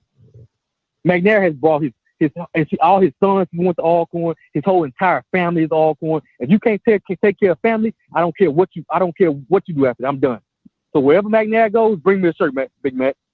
Bring me a shirt, and I'm coming with you. I like that, G. Buy me a shirt. I like that, G. I'm coming with you. So, okay, so let me ask you this. It's time for us to speak out. Okay, so let me ask you this, G. He moves to an AD position and he brings in the next head coaches. That's like he hires the next. Is that so? Because some people like you said, Mcnair is Alcorn. So him being an AD to me, like I was saying earlier, I think him having the oversight and understanding all the struggles he's been through to bring in a coach and to walk him step by step and guide him through the process, but still be a part of the program as a whole, I think will be outstanding. I really do. But see, go ahead. That's not really what McNair wants to do. That's not McNair's personality to be an AD to go out and hire people. McNair doesn't have like an outgoing personality. He's an old country boy. All he wants to do is coach, be a head coach, go home, pick his greens. McNair still has a garden at his home. He go home and inform when he get off work. That's just real talk. He don't want to be nowhere but Lorman. You're not gonna find it. Who else want to come to Lorman? You're not gonna find it nowhere. You're not gonna find it nowhere. So if you run off McNair, I don't know who the hell you gonna go get. Damn, that's fair. So all McNair want to do is, and he's not asking for much. He's asking for the bare minimum. When we went to the Celebration Bowl, when you go to Celebration Bowl, you get $1 million. Yeah. So instead of giving that to the football team, that goes to general funds, and the football team gets nothing. Wow, that's ridiculous. Come on, that's not even budgeted money, and the football team can't get nothing. None of it. It's ridiculous, and we're tired of it, and we're speaking up. Tired of it. So hey. I want to start with the head. Wow, Let's take the president too. Everybody talk about AD. I want to start with the head. Wow. Like I'm really shocked. Like, because to me, it's like, if this is how you treat he's the most winningest coach in the SWAC, and this is how he gets treated. Like, that's crazy to me. His family, he's giving his family to Alcorn. His sons go to Alcorn. His daughter goes to Alcorn. Everybody is Alcorn. This how you treat him? You have no one else that even want to apply. Wow. This is how you treat a Mcnair at Alcorn? Wow. Mcnair is royalty at Alcorn. Mcnair is everything. That's how you treat him. Hey, G, it's ridiculous, bro. It's ridiculous. Listen, I appreciate the call in, my guy. I'm really shocked right now. Like, I'm not even gonna lie to you, G. Like, I'm really shocked right now, and I hope we've been going through it, but honestly, it's our fault too for keeping it in house for so long. It's our fault because we've been keeping it in house, but enough is enough, and we're speaking out about it, bro. So I appreciate you for doing this show and just getting the word out because it needs to be heard. Man, no problem. Now, last question, G, before I let you go. Do you see any protest in sight? Like from the players, from just from your dealings with Alcorn, could you see something like that Grambling situation, where they're like, nah, we're not doing this because of the lack of this, the lack of that. Could you see that happening? There was whispers of that some of the players wanted to do that, but they knew that if that happened, that they would give them all right to fire Mcnair. They're going to do whatever it takes to protect Mcnair because those players because I heard you say earlier about the transfer portal. If Mcnair leaves, you might as well put 90 players into the transfer portal. He's a father figure to all of them, so that's why I don't think that will happen. But me personally, I think alums should boycott. Wow. We should be the one up there protesting. Wow. Because it's ridiculous. It's time to do something. Hey, G, this platform is always welcome to you. If you ever call in and you want to set up a protest or you want, reach out to people, however you want to do it, just let me know and I'll get you on here again. Appreciate that, bro. Hey, anytime, G. Appreciate it. All right, my man. All right. Man, listen. Yeah, I really don't think y'all understand what y'all just heard. Like, GSPN is like how Skip Bayless feels about Michael Jordan is how Shannon Sharp feels about LeBron. Is how much hatred Stephen A. Smith has for the Cowboys. Like, that's how strongly he feels about Alcorn. And for him to say he's fed up, you know you're doing something wrong. Can I just say that? And he's got to the point where he's saying, if you think I'm here to play around with y'all, goddamn it, he's not playing with y'all, man. I'm telling you. I am telling you, it's about to go down. And Kevin, it's about to go down. I'm telling you. Hey, what's up, Mr. BJ? Talk to me. Man, what's going on, man? What's good? Man, nothing but a mess going on down there, man. I really feel for the Alcorn people. And it's one of them things, man, where, like I said, G hit it on the head. It's been going on for a while. For whatever reason, a lot of Alcorn people weren't public with it, but, I never saw it getting this bad, though. Never saw it getting this bad. And I know, we've talked offline, and you said you heard whispers about the shoe situation, like some with shoes, or, you said you heard rumblings that they couldn't get shoes, and like it just seems like it's always something with Alcorn, but yet he still finds a way to be successful. I don't understand it. And that's a big difference when you have someone at your school that lives and breathes that it's not just another job, that they sincerely have a passion for that. And that's what you have with Fred Mcnair. I mean, he's been able to get kids to Alcorn that normally wouldn't have gone to Alcorn. Because he lives and he breathes that. But you have an AD, man, quite frankly, they just can't stand him. Like, that hates his guts and will do anything, to get him out of the door. Wow. So if I got to sabotage your program to make this environment to the point where you want to leave, then that's exactly what I'm going to do. So let me ask you this, B, as a Southern alum, and you being you've been bred in this SWAC culture, who do you think goes first? Because at the end of the day, they have to make a choice, because it's like a bad relationship. It's toxic because now it's spilling outside the home. You know what I'm saying? Like it's all good when it's inside the house, and what happens in the house stays in the house. But now that it's spilling outside and people are hearing rumblings and you got news articles, it's in USA Today. So who has to go? Man, under normal circumstances, I would say, that is easy, that the AD goes. But this is the problem with your AD. Your AD, we know he's not a good AD. He was fired from Florida A&M. We know the baggage he comes with. The advantage that he has, he's an Ole Miss alum, played basketball there. He's politically connected. He golfs and he's crony with a lot of government officials, a lot of people who are, movers and shakers in the state of Mississippi. To be honest, when you talk about the IHL, who is over higher education in the state of Mississippi, he's rubbing elbows with those people. He has a safe haven. The president and those other people, they don't. And that's why the president doesn't say much. Because she's like, I ain't gonna get my money messed up. You know what I mean? Because, at the end of the day, she doesn't have those relationships that he has. Wow. And that's the killing point about it, man. Is, people always say something about what you know, who you know. Well, Horne knows the right people. Wow. So in other words, the president could be gone before the AD's gone. That's what you say. The president could be gone before the AD. That's crazy. That's the sad part. Yep, that's the sad part. So, and that's why she's reluctant to say anything. Have you seen the statement from the president yet? No. Do Alcorn people realistically think they're going to get one from out of her office? No.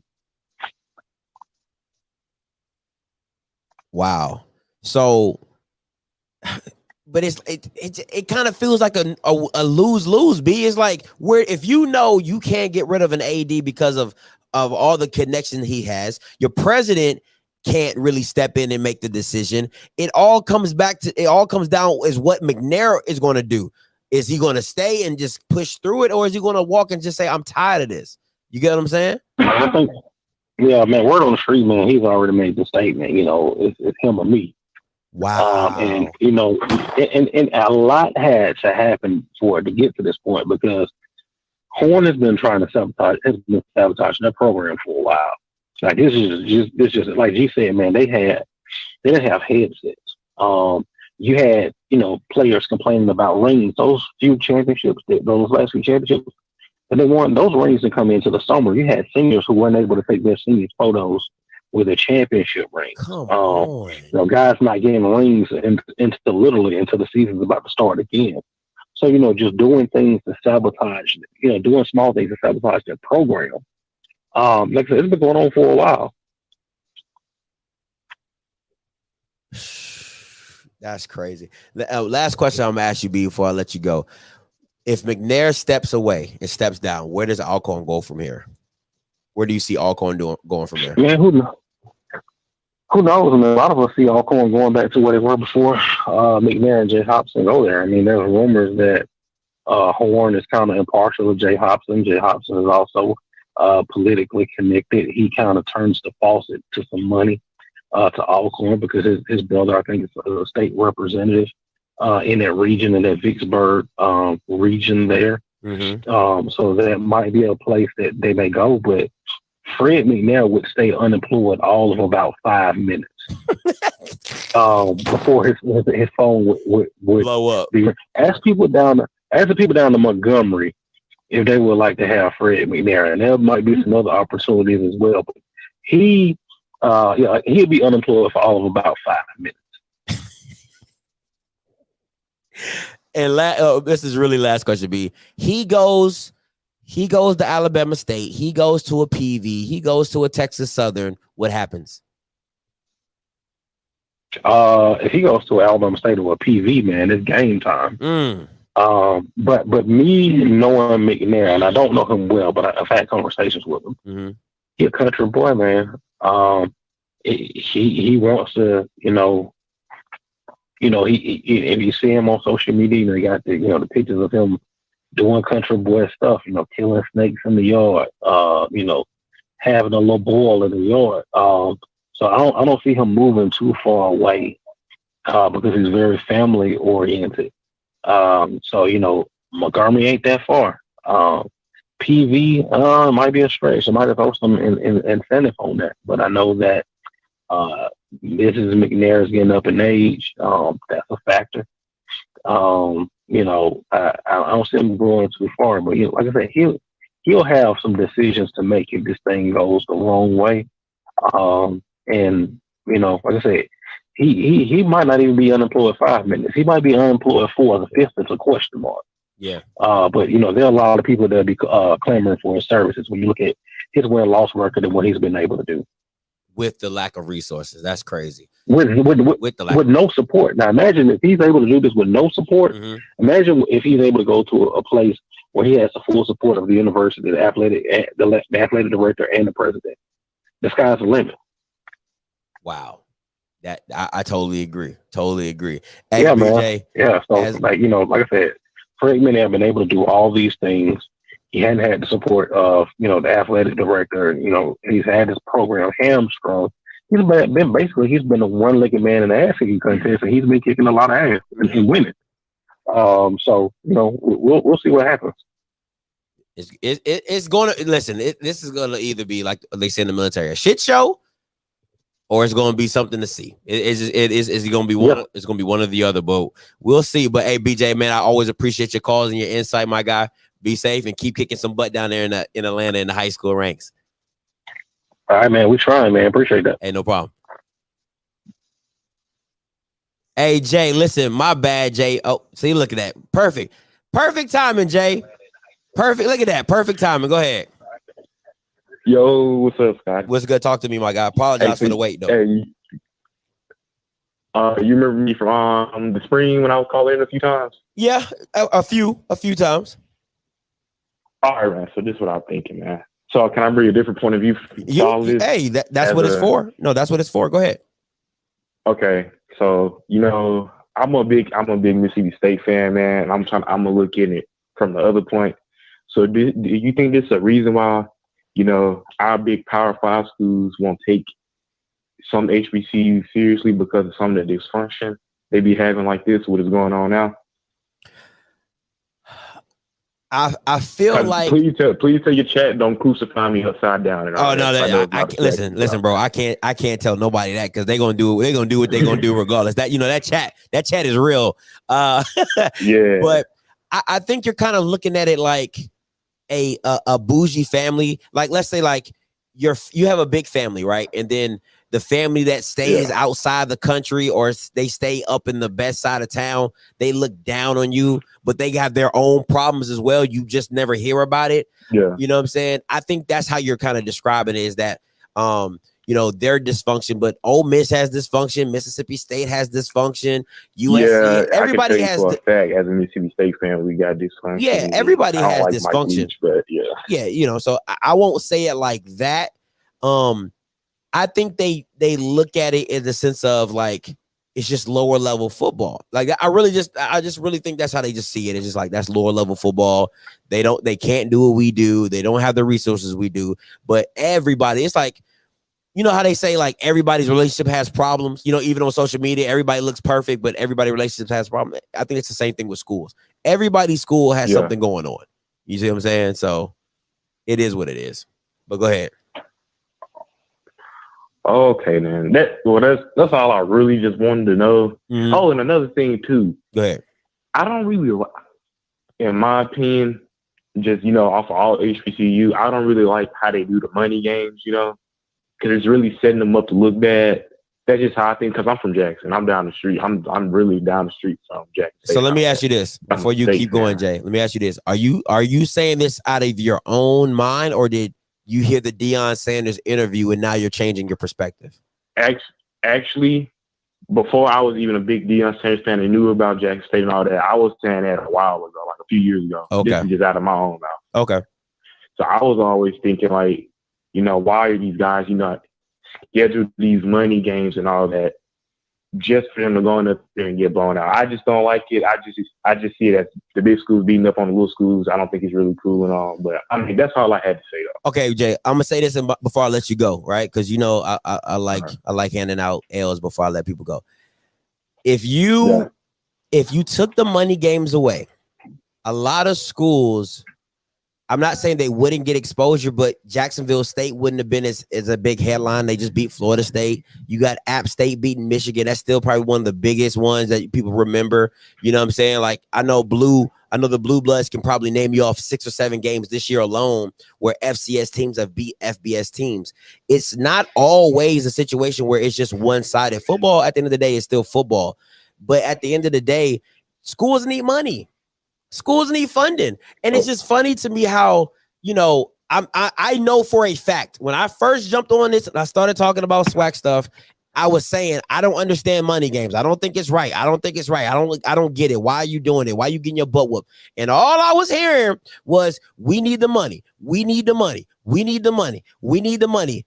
Deion does one interview and says, I don't understand why, FCS teams are taking money games. You get your team hurt, you get beat down.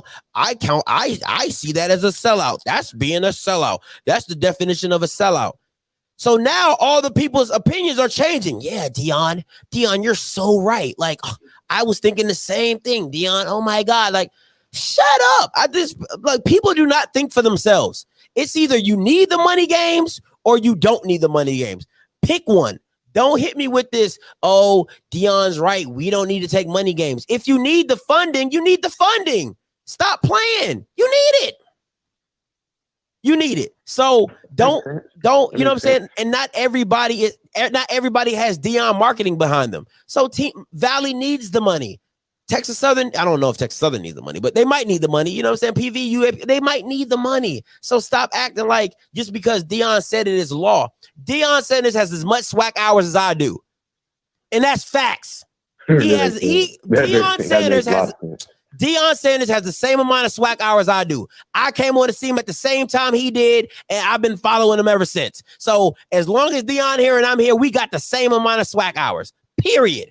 So he can't come in and say they don't need this and they don't need that. No, the reason he don't want to do FBS games is because he don't want to get his team exposed. They're supposed to be so good, they should be able to be the FBS team. If Jacksonville State can beat Florida State. Oh, my bad, Scotty. No, you're good. If Jacksonville State can beat Florida State, then freaking Deion can be the FBS team, period. Go ahead.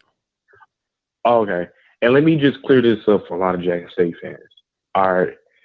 So, we know Jackson State look good. They got their own problems and stuff. But for the people who keep saying they ready for FBS school and FBS talent, can we please just cut that out? Can we let Deion? I don't even think Deion has been at Jackson State for 2 years now. Like, we just need to do what you got to do down here. It's not like even the Big Ten thing Deion was trying to do. I don't know if it was for marketing and all that. But can we just cut that out? Let Jackson State get built up, and go be some real deal. Like, all right, I gotta let you go. And all Appreciate that. the call. Appreciate the call. All right. Hey, listen. So back to the Alcorn, right? Because I'm not making this a Jackson State video. I'll do that some other time because that it is what it is. Oh my gosh. Here we go. Here come the Deion Premets trying to call in and get their little 2 cents in. Oh my gosh. Listen, this is about Alcorn. This is an Alcorn show. If I hear Jackson State come out your mouth when I press answer, I'm hanging up on you. I'm telling you that right now. I'm hanging up on you. Hey, caller, you live. Talk to me. Yo, what up, Scotty? What's good? Talk to me. What's your name? Where you calling from? Oh, you already know it's Mr. Get Those Checks, baby. Southern University in the house, baby. What's happening? What's good? You already know what it is. Matter of fact, Scotty, I was in a chat this morning in the HBC chat when that story broke. Mm-hmm. And I posted a message to all the Jackson State alums, and I told them like this: not everybody have the luxury to have a backing like Deion Sanders coming from a big school like Florida State. Some of these schools take these money gains just to keep their programs afloat. So I understand you want to come and change things up in the SWAC and that make everybody on a level playing field. Cool, I'm all for that. We trying to get them checks though. Hey, listen. You know what I'm saying? Listen, I'm gonna have to let you. Listen, I'm gonna do a show about that, but this ain't the show. All right, so I'm gonna have to let you go because I'm a man of my word. I don't. We're not trying to make this a Jack. It's about Alcorn. So if you have something to say about Alcorn, I'm cool with you. But at Jackson State, I'm gonna do a show about the money games. It's gonna come. Trust me, it's gonna come. But not today. Yeah. All right. Like I said, I'm a man of my word.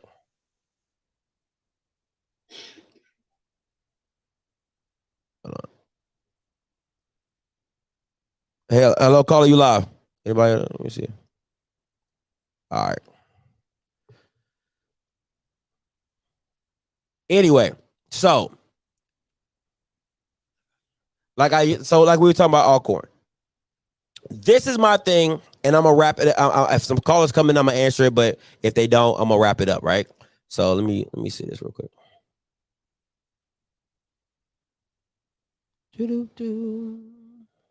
Oh, this is my issue.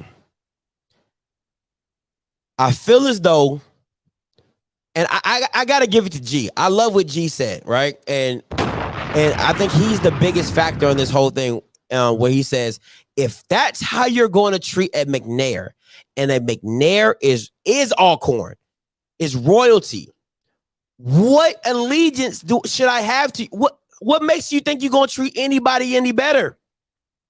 If you can't even treat they are legacy.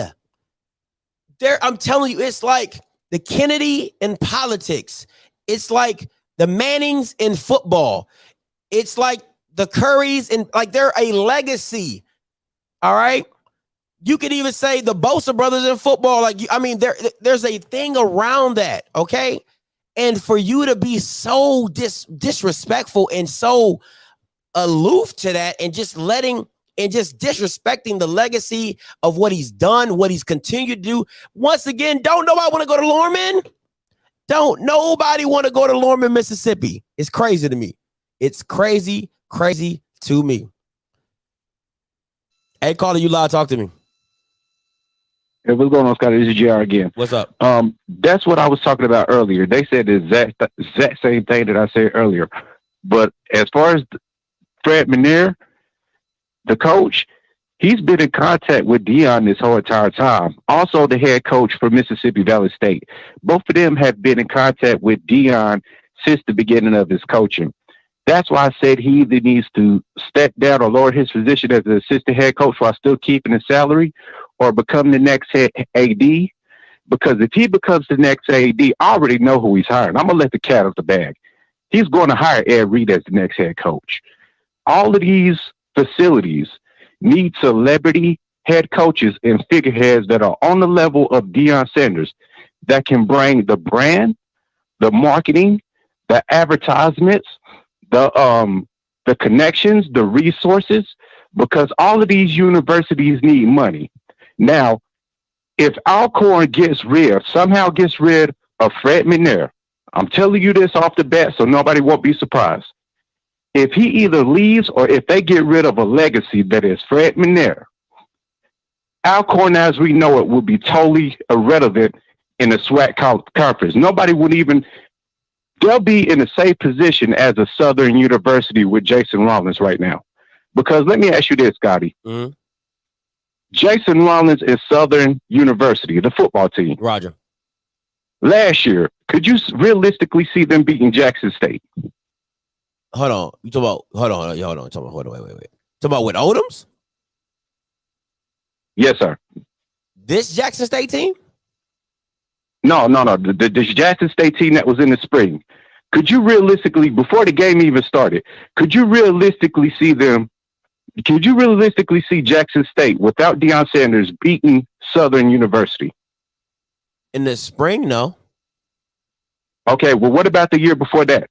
Could you see Jackson State beating Southern University in a football game? No. The year before that, could you realistically see that? No. Okay, now, what about this upcoming season with Jason Rollins as the head coach? Do you see Southern University beating Jackson State?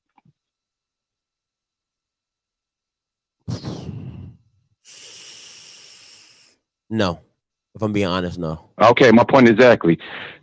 All of these universities need celebrity head coaches. Ray Lewis will either be the next head coach at Bethune-Cookman or FAMU. One of them coaches are either going to step down from their positions or they're going to get the hell out. It's going to be the same situation for Alcorn.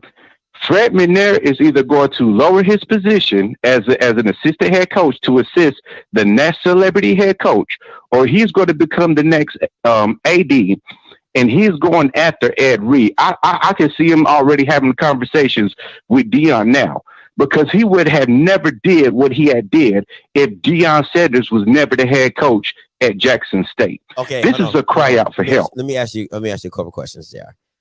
Go ahead. What in your right mind, right? Because it's not my mind, it's not, it's your right, would say that Mcnair and Ed Reed are close? Because Ed Reed realistically is the only one out of all the celebrity figureheads, Marshall Faulk included, that would be willing to travel out of wherever he's living. I don't know exactly where he's living at now, but realistically, he would be the only figurehead that would be willing to come to an Alcorn to become the next head coach. He would be the only one. You couldn't convince Ray Lewis to leave Miami or the state of Florida, just like you couldn't convince a Marshall Faulk to leave the state of Louisiana. So he would be the perfect fit to be the next head coach at Southern University come next year. So with that being said, wait. Go ahead. I got another question.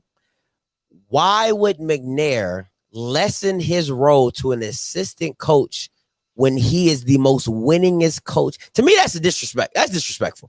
I mean, like, I got a lot of pride. That's very disrespectful for somebody who said I've won at the SWAC in all levels, and I'm a drop my position to give it up to an unproven coach? Like, how does that work? Because Fred McNair would much rather bring resources. He would much rather uplift the athletic facility and the university at large. Because again, everybody has been saying since they've been calling in that Fred McNair is a simple country man. He likes to win, but more importantly, he likes to impact the youth or young men. You know, he likes to help, in other words. So I could see him realistically taking a lesser role with him being a winner, because he's done won 3 straight SWAC championships. With his pedigree and with his knowledge, I can see him lessening his role to a celebrity head coach of a status of an Ed Reed, to bring in the 4 and the 5 stars to the program, which would totally change your athletic facility and your university at large, which will increase your enrollment, and which will also bring in the smartest and the brightest to your university, to where you at large, as a collective, break up the SWAC conference as a whole to eventually, within 5 to 10 years, be able to compete and dominate the Southeastern Conference, and for your intellectual students, meaning the smartest and your brightest, to beat and outsmart and outthink the Ivy League. That is Deion Sanders' goal, and that was his agenda when he very first thought of him even taking the Jackson State head coach. Thanks, JR. Thank you for the call. Thank you. Hey, caller, you live. Talk to me.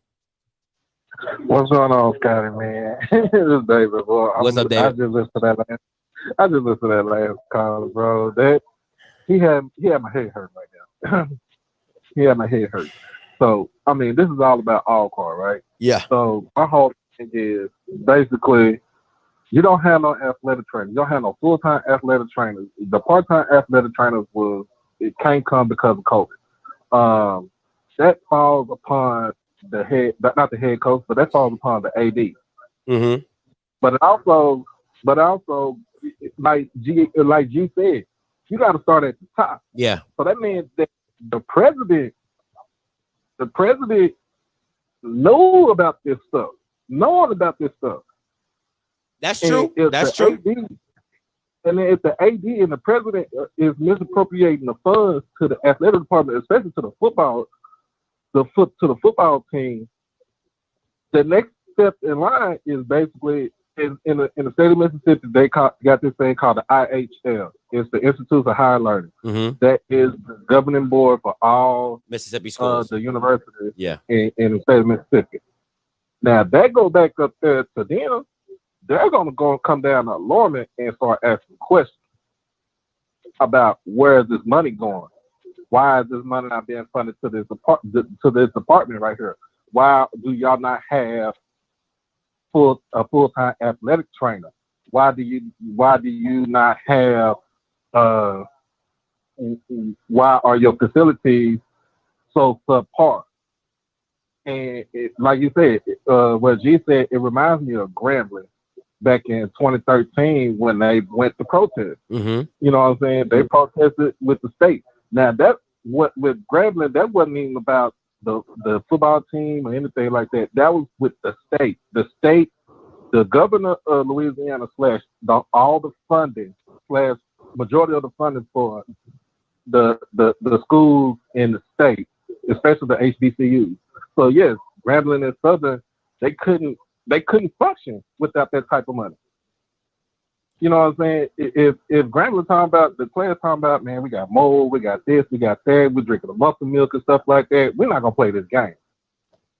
You know what I'm saying? I remember that game. We're not gonna travel to death. We're not gonna play this game. Okay, hold on. Wait. Like, hold on, wait. I feel like hold on. I feel like you're shooting a shotgun and pellets are just going everywhere. What is your reasoning on, like, What is your shoot, get a pistol and shoot straight. What is the point? What is Alcorn? What does Alcorn need to do? What is your thing about? Because you're going Grambling, you're going here, you're going there. Shoot straight. I was just my bad. I was bringing in an example of that. So that was my fault. I should have said it for example.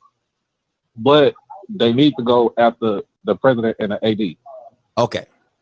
Because of the misappropriation of funds. That's what you're saying. Misappropriation. Okay. To the football team. You know what I'm saying? And Mcnair, Coach Mcnair having to make a damn, you know what I'm saying, having a mustard seed of faith, you know what I'm saying, turning the wheel to water into wine. Basically, try to get his players adequate help. You know what I'm saying? And if he's been saying this for years, since that AD got there, then if I'm like, man, I wouldn't even step down. I wouldn't step down. I wouldn't keep myself to my kids like that. And just like G said, if he steps down and he goes to another school, you might well go and get 90 players in the transfer portal. That's gonna follow that man anywhere he goes. Got you. I got you. All right. Appreciate the call, my guy. All right, bro. All right. Listen, guys, when you come in here, all right, I don't do well for scattered thoughts. All right. I need you to hone it in. You're on hold long enough. Hone it in, shoot straight. All right. And hit me. I'm the target. Hit me. All right. Hit me. Hey, what's up, BJ? Talk to me. Hey, man, what up, man? Look, I don't like circling back, man, because they ain't really my thing, you know what I'm saying? I like to let people flow. But that caller before last, man, he get my DMNDS award. That mean everything that you're saying don't make no damn sense. First of all, if you call into a show and you call Alcorn, it's probably the first hint that you probably should sit this one out. All right. If you don't know that it's Alcorn, you probably should sit this one out. Also, if you don't know that Ed Reub is the director of player personnel at the University of Miami, you probably should sit this one out. Right? There's a lot of important details that you don't know, and you just throwing shit out there and just hoping that something sticks. Man, look, man. Oh, man, I don't even know where to go. And then he went from Southern, he went to Jason Rollins. Like, bro, I don't know. I mean, hey, man, look, I know that us as guys and fellas, this is really directed to the fellas that's listening. I know that we're supposed to know sports. I know that your lady friends and your wife look at you like you're a sports expert and you should know these things. And there's a level of pride that you have about yourself. You know what I mean? It's like me when I go to the hood of the car and I flip it open and I look in there and I don't know what the hell I'm looking at, but I like to look at it because it makes my wife think that I might know what might be going on. So I understand. I've been in those situations, but just sometimes you got to sit one out. All right? And sometimes you got to sit one out. You got to know when this not my lane. I might not need to jump out there. You just got to know when to sit one out. My man said he done went to Ed Reub, the Marshall Faulk, and oh man, oh Lord. I mean, like I said, I don't like circling back, but that one right there, man, I'm surprised that you didn't just start drinking on there, man. I'm surprised that I'm not watching this on my tablet right now and you just pull out the bottle and just go, man, because people are just talking all out of the side of their neck and don't know anything the first. All right, ain't been to a game, don't know nothing about these schools outside of what they see on the ESPN out when the score is coming. Man, it's just like, look, man, just do us all a favor, man. Us as HBCU alum, former HBCU players, we take this thing seriously. And when you get on here and you jump and you just say stuff out the side of your neck, man, we treat it as disrespect. You know, first of all, man, this ain't Madden, this ain't NCAA, this ain't any of that other stuff, man. Why in the hell would Fred Mcnair with he got 6 division titles. He got 3 conference titles, 4 conference titles. Anyway, he got a whole bunch of titles to the point where you got to add them up. Why would he step down to bring in Ed Reed? Like, man, get that man the DMNDS award. I don't know. That's your award. That's your Scotty. Every show, hand somebody the DMNDS award. They ask you what DMNDS stands for. It don't make no damn sense. Yeah, get that man that award, man.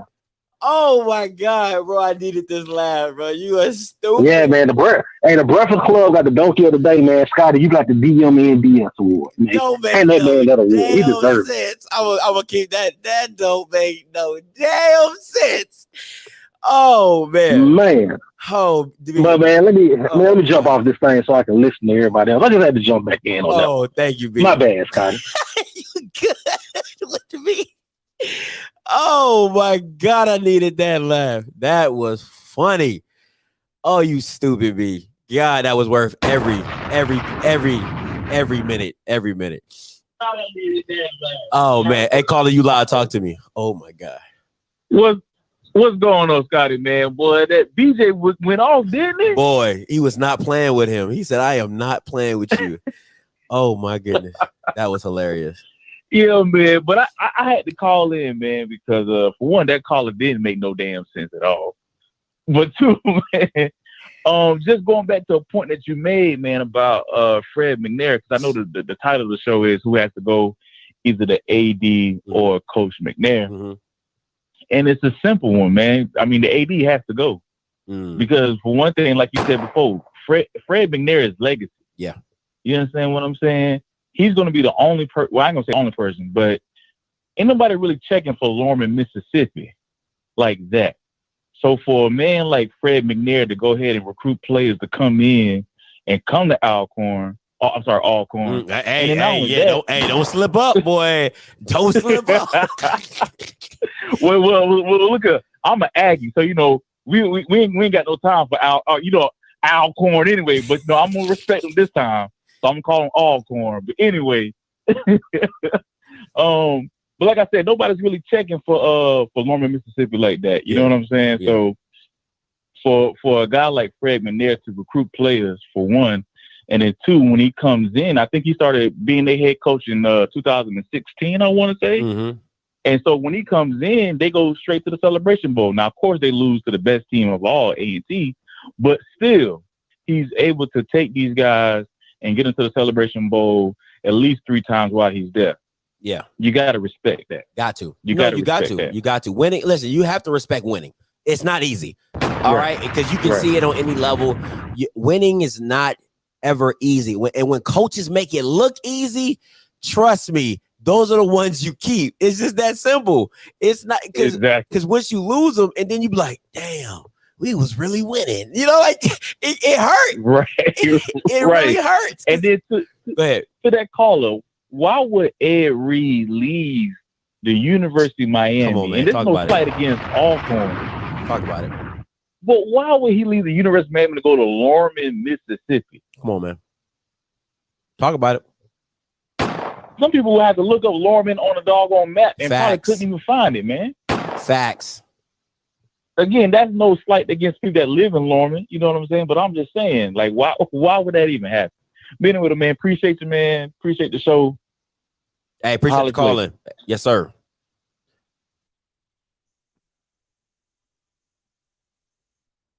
Hey, caller, you live. Talk to me. Man, what's up, Scotty? Mark Jones. What's up? What's up, D? What's up, bro? What's up? Talk to me. Man, I just want to touch base my Alcorn things, just staying on subject, bro. I've been, listening in for the most part, bro. It just overall, I agree with, I'm going to just say your last two. I think 3 calls ago, things kind of went left field a little bit. But the last two basically been on track.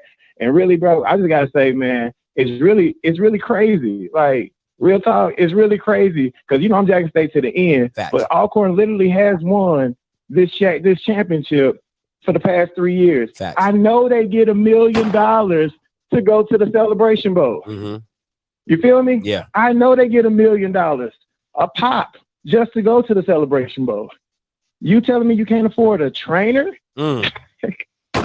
a trainer. You get what I'm saying? Yeah. Like, where not that and this goes to like, you know what I'm saying? Where does the money go? And that's when it comes to a situation like what's going on at the institution, and it goes to the AD, but then it starts at the president. Mm-hmm. It really does start at the president, bro. Because at the end of the day, we talking about not just football. No athletics at that school can have practice. Dang. You feel what I'm saying? We talking about football, but we missing soccer. We're not thinking about, track. Volleyball is in season right now. Nobody can practice under NCAA guidelines. Wow. Bro, that's like having a football team without offensive linemen. Like, what are you doing? Facts. Like, what's the point? Facts. That's just me, bro. And I just really feel like it's just a mismanagement of resources, because right now, if never before, if it was like 1992, I'm gonna go back like 98 when Alcorn was basically losing every year, this would be an understandable situation. Them boys been on top for the past 6. They should have 3 trainers. They should have one trainer that transferred from Wake Forest. You feel me? Like they should have a plethora. I should be jealous. Yeah. You know what I'm saying? Because of all the resources, because all the time, me. all the money, you getting $1 million every year just to go to the Celebration Bowl and get your butt whooped, but it's still $1 million. $1 million. Come on. I know for a fact a trainer does not, even the best trainers are not going to cost you more than 50 to 80 a year. Yeah. You know, I'm talking about some top tier people in this way. Yeah. I know that. We're talking about 50 or 80,000. Okay, I'm not gonna get into it too deep because I like enjoying the show. Plus the chat going hard, so but keep on doing what you're doing. I just want to throw that out there. Hey, appreciate it. Hey, y'all can check my man Mr. Jones at the Real Review. He's on YouTube and on Facebook. The Real Review. Great guy, great show. I'm telling you, man. And where the next game you going to, Mr. Jones? What's the next game you rolling to? Man, let me think. I may be at the ULM game, but it's nothing else, bro. If you ever come to the city, bro, you can hit me up. All right, too easy. Appreciate it, Mr. Jones. All right. Man, this is getting good. Hey, Coach Green, it's on you. Talk to me. All right. Man, I couldn't believe when I started hearing all that rumbling, man, going on at Alcorn, man. Couldn't believe it. And it's sad, man, that Fred Mcnair been doing this. Been making wine out of shit all this time. Not water. Not water. That boy said Not water. Shit. For him to deal with that type of stuff. Oh, so, man. Me personally, I think the AD should go. But people are right. It starts at the top. But BJ had a point about, because that guy have all the connections. But now, one thing we always learn when it comes to our people, when we black and we bringing heat to the white folks, they stop messing with us.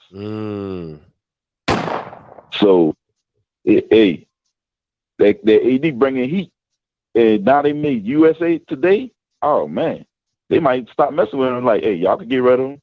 We can't have all this heat. Yeah, you're right. You're right. They don't want. Hey, listen, because you don't want that blowback. You do not want that blowback. Yeah, but they're gonna protect their own. But if you black, oh shoot, they don't care about you. Yeah, they don't care about you. They don't care that you know them. I'm like, oh no, I can't touch you no more. Hey, it's straight Titanic. Everybody for themselves, baby. Everybody for themselves.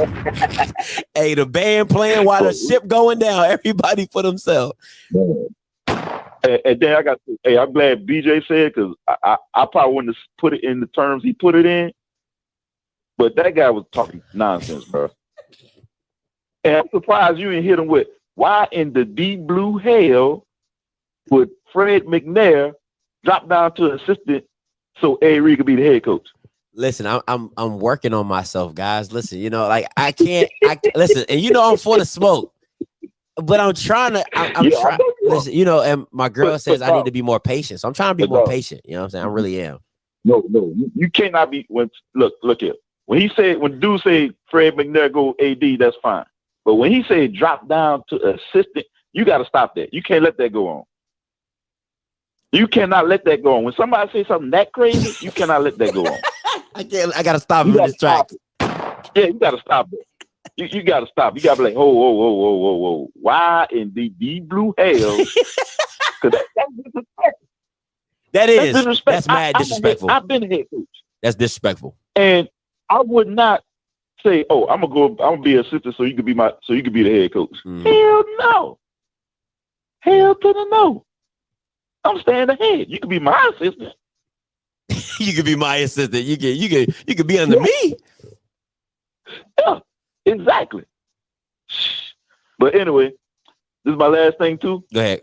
This is a little bit off but it's not about Jackson State because we hear about Jackson State enough. When you gonna? Because I see you in Daytona. Mm-hmm. When you gonna talk about what's gonna happen tomorrow? When you gonna give us a little preview? I did the prediction already. Oh, you did? Yeah. See, gotta have your notification bells on. I'm at work, bro. I'm at work. I was at the volleyball game. Nah, you good? I'm at work, basically. Check out my videos. I did a prediction. And I'm gonna do. I'm gonna do my pregame show. I'm gonna check it out. Yeah. I'm gonna check it out then. But that's all I got to say, man. I appreciate it, Coach But Green. Don't let that slide ever again. Do not let that slide ever I got again. you. Listen. I didn't see. If I'm being honest with you, Coach Green, I didn't know if y'all really love all that smoke I be giving. You know what I'm saying? Because sometimes it can be a lot. Listen, I come off as I come off very strong. And I know that. So. Dude, you just gave me smoke the other day when I was talking about the quarterback at VCU. Oh yeah, he's not special. He's not special, but. But I got you though. I got you. So if you give me the smoke, you better give other people the smoke. Bro. That's real. I can respect that. That's real, Coach Green. I can rock with you on that. Okay. All right. Peace. All right, man. All right. Peace. Hey, listen, guys. I see JR's number in the chat in the conference. I'm gonna ask y'all, should I pick up the phone? I see his number in the call. Should I pick up the phone for JR? I'm giving y'all can answer that question for me. All right, I'm throwing it to the people. I got 424 people on here. I don't know why I don't have 400 likes. That needs to happen. But I'm asking y'all now. He's calling in. Should I pick up the phone for JR? Huh? Okay. All right, JR. They say I should pick it up. Go ahead. It's on you. Hey, check this out. For BJ and that last caller, I'm gonna be realistic because this is not hard to understand. This is simple economic. Scotty, before Deion Sanders became the head coach, wait. Did you know what an Alcorn was? Hey, JR, wait. Don't Scotty me nothing. No. Wait. This is just a yes or no question. Did you know what an Alcorn was before Deion Sanders became head coach? Negative. Yes or no? No, not at all. Neither did I, and neither did nobody else outside of. My point is this, because that's so smart that they're stupid. I didn't know what my point is this. I'm gonna keep it short. I didn't know what Jackson State was. What are you talking about? I didn't know. I didn't either. Okay, so I just want to make sure you across the board with that. Okay. Be across the board. So check this out. This is my point.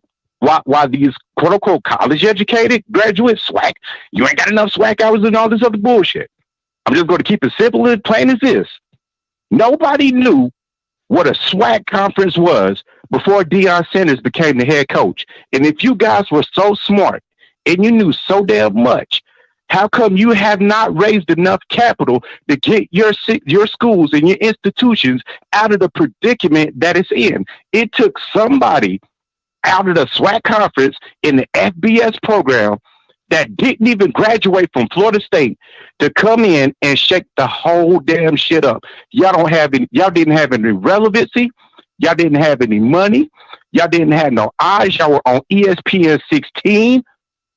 Get the fuck out of here. I mean, y'all talking about me, but here y'all are college graduates from the SWAC conference, and y'all ain't do a damn thing to uplift the university. Hold on. So my point is this. Hold on, JR. I'm not talking out of my neck. Hold on, JR. And I'm not saying anything that nobody else don't know. JR. This is simple economics. I never said that he should drop his position. JR. What I said was it would make more sense for him to drop his position because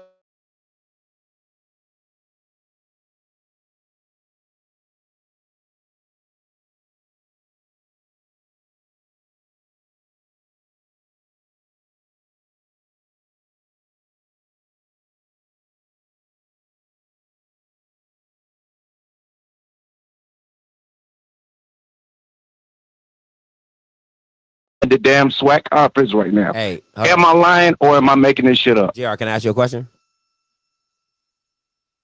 Go ahead. Okay. Let me ask this question. Let me finish my question because I have a feeling you're gonna cut me off.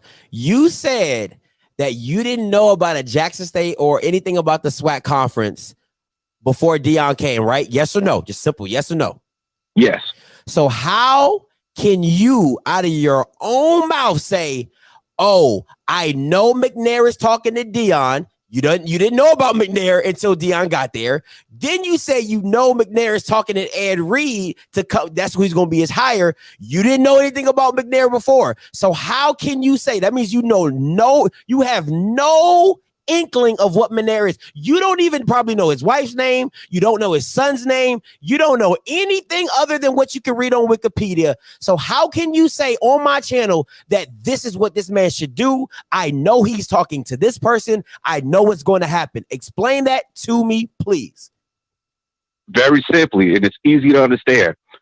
Before Deion Sanders became the head coach at Jackson State, when he took the job, it immediately, the whole entire university appraisal went up. It skyrocketed to over $100 million in value, which means that it was marketable to where these companies could come to this university and properly promote, get their students NIL deals. Because let me ask you a question, Scotty.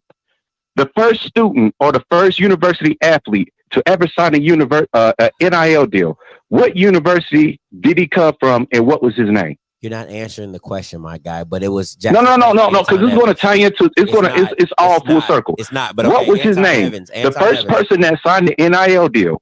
What university did he come from and what was his name? Do you know? Evans from Jackson State. I'm answering your question. Antoine Owens from Jackson State. My point exactly. Fred Mcnair has been at Alcorn for how long? More than probably 6 years. Okay. Which student, name one person. That's not the point. On that entire team. Not the point. You're not has one NIL deal. Can you name them? You're not answering my question. You're avoiding it. You're not. No, because it's going to tie. Just answer the question because it's all going to tie. I promise you, it's going to answer your question. All you got to do is just answer the question, and it's going to answer everything that you need to know. Which student? No student at Alcorn currently has an NIL deal. Get to your my point exactly. So I say that to say this.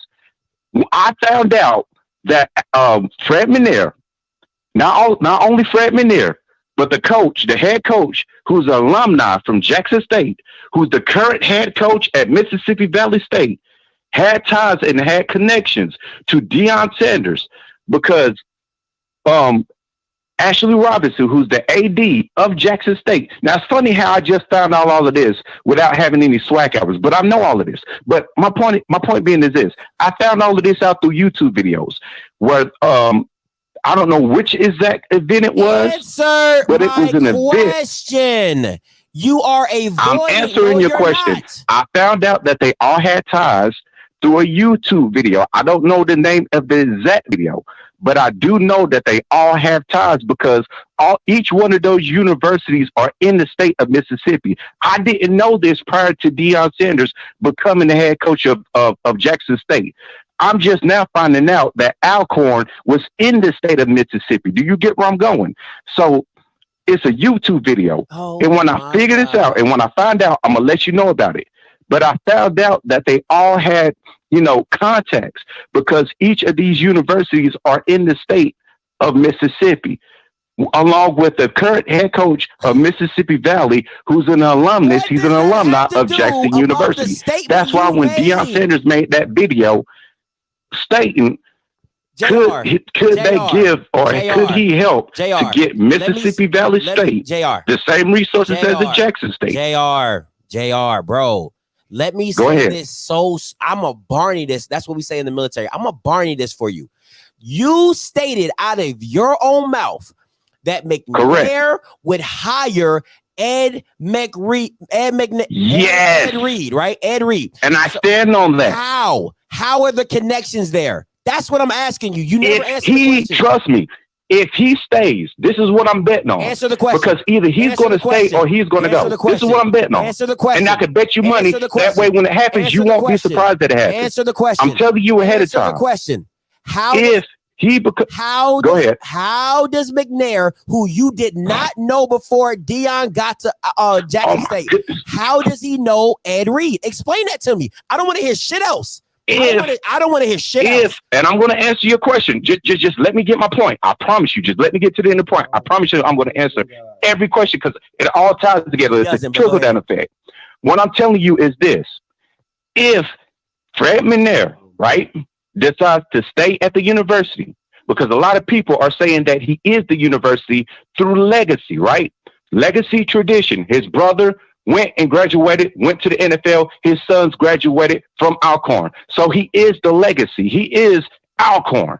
If he decides to stay, what's going to either happen is one of two things. He's either going to lower his position or he's going to take the AD position. If he becomes the AD, you could bet your bottom dollar that he's going after Ed Reed to become the next head coach of the university because he wants to see the entire program grow. And he knows for a fact that if he remains the head football coach of the University of Alcorn, Alcorn will never grow to the amount of the level that is the Jackson State University that has an appraisal over $100 million. You can't compete with that because you don't have the money to compete with that. You need money. You need resources. Fred Mcnair is not going to bring that because he doesn't have the cachet. He's not the brand. You get where I'm going? So what I'm saying is this. No, you still haven't answered my question. Having a relationship, right? And having contacts with Deion Sanders is going to propel Ed Reed, who's been talking to Deion Sanders about a head coach position. Go ahead. You still have not answered my question. First of all, let me ask you this question. What school did you go to? What school did you go to? What school did I go to? What school did you go to? I graduated from Central Georgia Technical College, which is in Macon, Georgia. Your next question. Okay. I don't know if they have a communication degree. Maybe they don't. I don't know. I don't know. Maybe they don't teach you how to put two and two together. But you said, let me help you understand this. You said Mcnair and Ed Reed have talked. I'm asking you, I'm going to say this as slow as possible. I don't know if technical colleges help you understand English very well. I'm going to say this as slow as possible. How? I have multiple degrees in other fields, but go ahead. Listen, and it can't be in communication. How? Don't let it go. Go ahead. Oh God. How for somebody who did not know anything about the SWAC, that's what you said out of your own mouth. Right. How could you possibly know Mcnair is going to hire Ed Reed? That's one. And two, how could you possibly know if Mcnair and Deion have been talking? Answer me that question. That's the only two questions. I don't want to hear shit else about what you want to talk about. Answer those direct questions. Answer that. I know this because I found out through a video. I've been saying this for the last how many minutes ago? I'm going to find that video and I'm going to let you know about it as soon as I find it. I don't know. That means you don't know. If you're getting it from a third-hand party, that means you don't know. It's just that simple. I don't know if they teach anything. First of all, you probably should have went to a SWAC school because that technical college is not doing it for you. Okay? I don't know. You must have paid for each multiple degree you have because you're not making any sense, my guy. None whatsoever. That made no sense. Tell me how somebody, that's like me saying, and I know I have no SWAC hours. That's like me saying, yeah, I know Vincent Dancy. He's going to become the AD and he's going to hire Reggie Wayne to be the head coach at Valley. And you'll be like, Scotty, how in the hell do you know that? I'll be like, because I watched a YouTube video and it told me. What? Huh? A YouTube video told you, so now you know. That means everybody should know. That means everybody should know. If a YouTube video told you, matter of fact, if a YouTube video told you that Donald Trump was a space alien, you'd be like, oh, shoot, did you know? Scotty, listen, let me tell you, bro. I don't know if you know, but I heard through a YouTube channel, and I don't want to tell everybody else, that Donald Trump might be a space alien. I'm like, how'd you hear that? On a YouTube channel. What are we talking? What is we doing out here? What is we doing? Oh my God. Oh my God. Yeah, some of y'all need to stay off YouTube.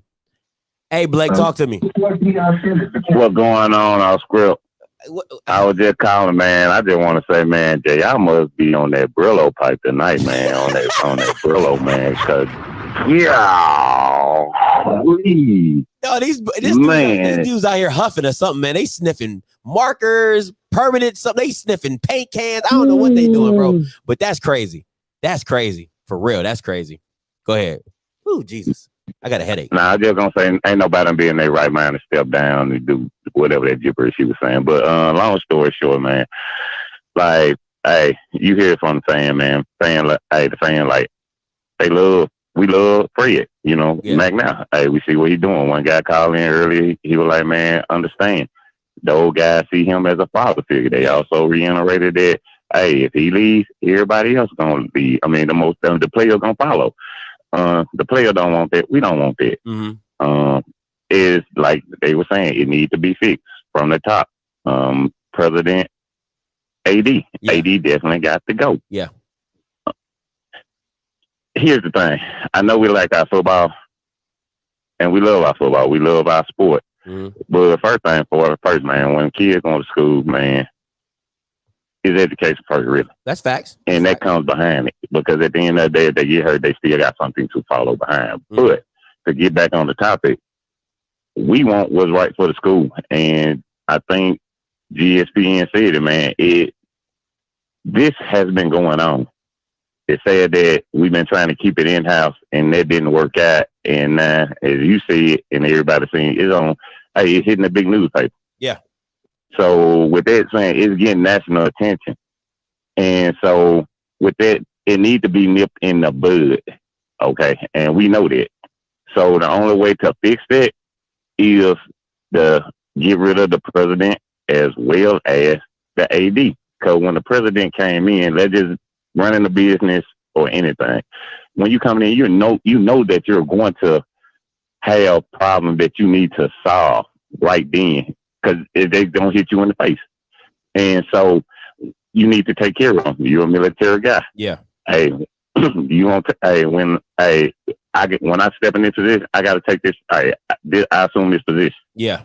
So I assume all responsibilities that's come with this position. Absolutely. So I know I might have to make hard decisions. Absolutely. So evidently she didn't want to make a hard decision.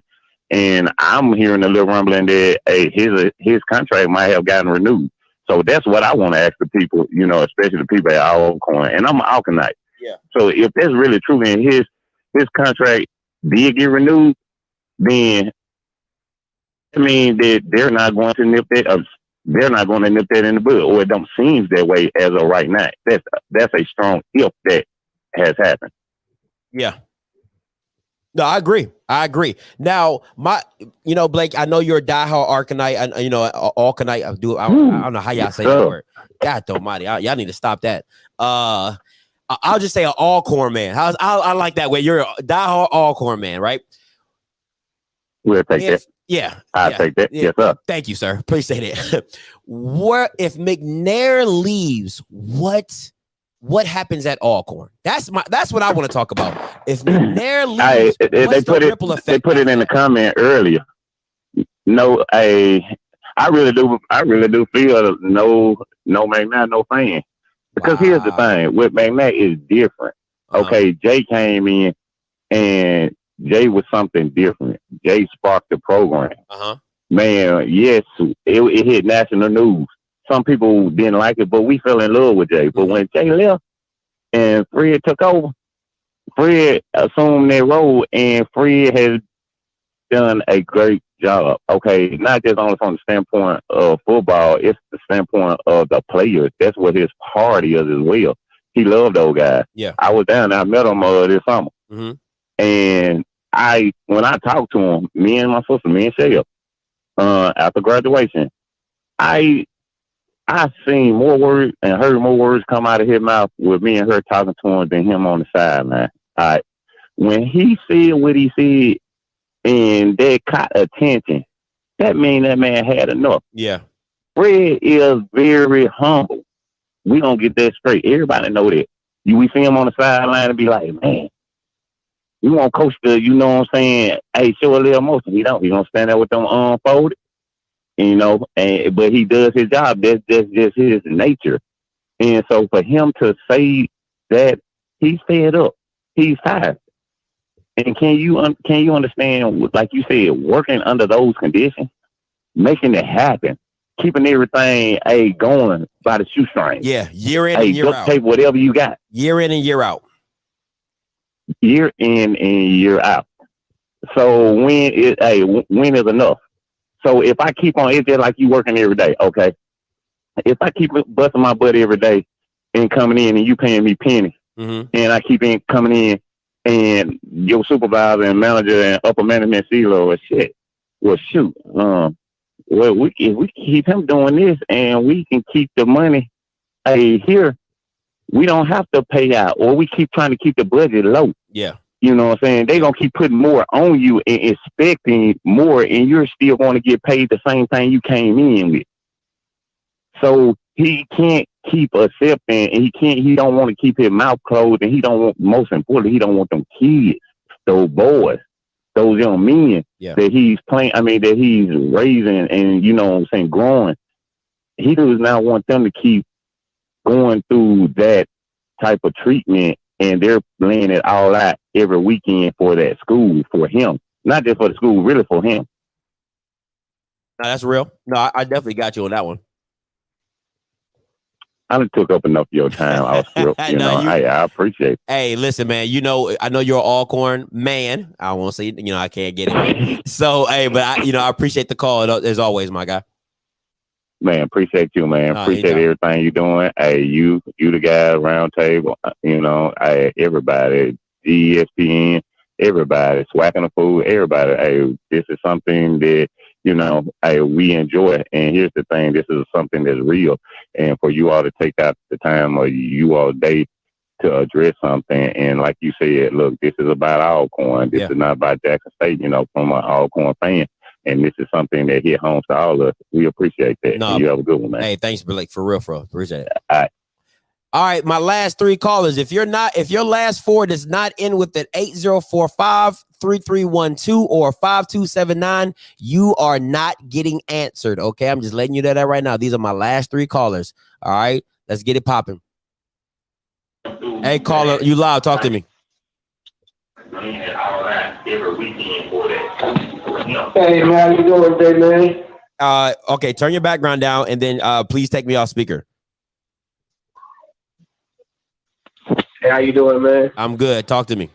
I'm good. How about yourself? Hey, man, this is Bo over here from Dallas, man. But take it from what you're talking about today. Take it from somebody who's from the Delta area in Greenwood, Mississippi. Ian is an alumni of Jackson, not Jackson State, but Mississippi Valley State.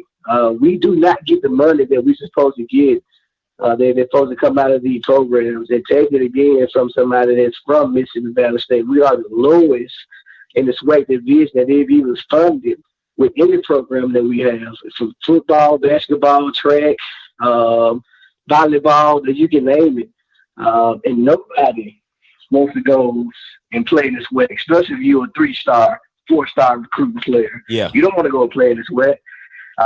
Even just to hit the news or whatnot, I gotta appreciate Dion for what he has done so far and shed light on everything that needs to be shedded on.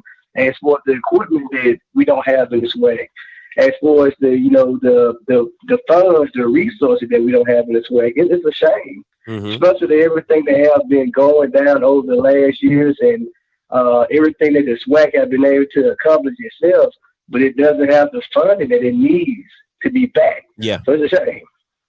So let me ask you this. All right, because you're once again you're going down the funding path, and we all understand what it is when it comes to HBCUs and funding. So how does that affect the situation here currently at Alcorn? Because you're hitting a topic that every HBCU has to deal with, regardless of coach. But how does the funding directly affect, especially a school that's been going to the Celebration Bowl back-to-back years? So that's $2 million you've received, as well as a coach who has won his division at least for the last four years. Well, number one, the main reason why it affects everybody, because Just in any other program, wherever a program is not generating money, the other program got to come in and help fund that program. So it's not about, you know what I'm saying, the lack of income coming in. It's about wherever else area it needs to go into. So the football program has to support the basketball program, as you mentioned, and several other schools.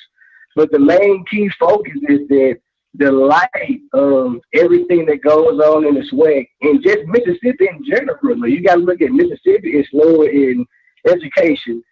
They're lower in funding for education. They're lower in funding for technology programs. They're lower in funding for trading programs. So not only this is just a SWAC thing, but this is a deep-rooted thing just being Mississippi in general. Okay. But yeah, I mean, you know, I get what I get what you're saying. I do. I understand that. But there has to be an accountability. I don't, and you can take this as disrespect. I don't want to hear about a state situation. This is not a state situation. This is accountability within a school. So if you can't direct your point towards the accountability that needs to be held at Alcorn, you got to get off this line, because you're dancing around. You're saying, oh, state this, state that. Yes, I get that. And we all understand that. But how does it directly go back to accountability that needs to be held at Alcorn? Well, yeah, I'm saying the finger got to be pointed at somebody. The finger has to be pointed at somebody. In every situation where there's smoke, there's fire. So somebody got to be blamed for it. There's somebody. It's everywhere. But the thing is, I'm saying is that, and I think the callers from Glee shows spoke about this. You know, everything that has been in this way has always been in-house. Everybody keep everything in-house. That's just something that we're taught from being from the South. We keep everything in-house and rooted, and it takes stores like the USA to break these things for these things to get out. That's why I'm happy that Dion is at the place where he's at, so he can shed the light on the things we need for the resources, the funding, and etc. for each program that within the SWAC division. I'm gonna say this, and I'm gonna let you go. You can't take. Listen. I am a Dion supporter as well as a critic, and this is gonna be my last thing I'm gonna say about Dion. You can't take everything that Dion says for face value. And the reason is he hasn't been in the SWAC long enough to understand the dynamics of what each school needs. I'm so sick and tired of fans talking about Deion Sanders is leveling the playing field. He's not. He's raising the platform of Jackson State, and everybody else is looking at it. The Deion effect happens in marketing and exposure. It does not happen in funding. That does not happen. He's not getting Walmart to pay for Valley's Field. He's not getting Under Armour to sponsor other schools. Stop acting like it's happening. It's not. He's raising the platform of Jackson State, and everybody else is getting what is trying to get in where they fit in. That's not leveling the playing field. Leveling the playing field. So everybody gonna benefit them. Everybody gonna benefit. How? That's the whole point. How? Everybody's gonna benefit. How? Everybody's gonna benefit. You're saying something but not backing it up with some facts. How? Everybody's gonna benefit. It's a domino effect. It's a domino effect. How? You're just talking. Explain it's a domino effect. Everybody's gonna benefit. Sir, Got it? Everybody. Sir, how? I don't want to hear your statement. Explain to me how everybody's gonna benefit. Hit me with some facts. Hit me with a fact. I just hit you with some facts, sir. You didn't hit me with shit other than some domino effect. That's not a fact.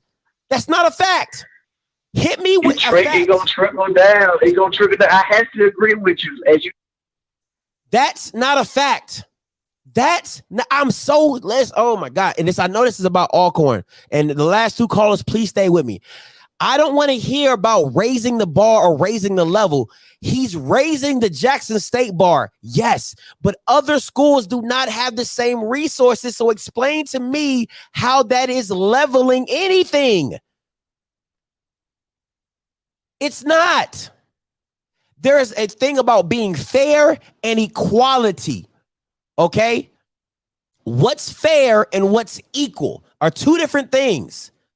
So you can't say that he's leveling the playing field of the. He's not the commissioner. If he was the SWAC commissioner, then yes, his decisions would affect everybody in the conference.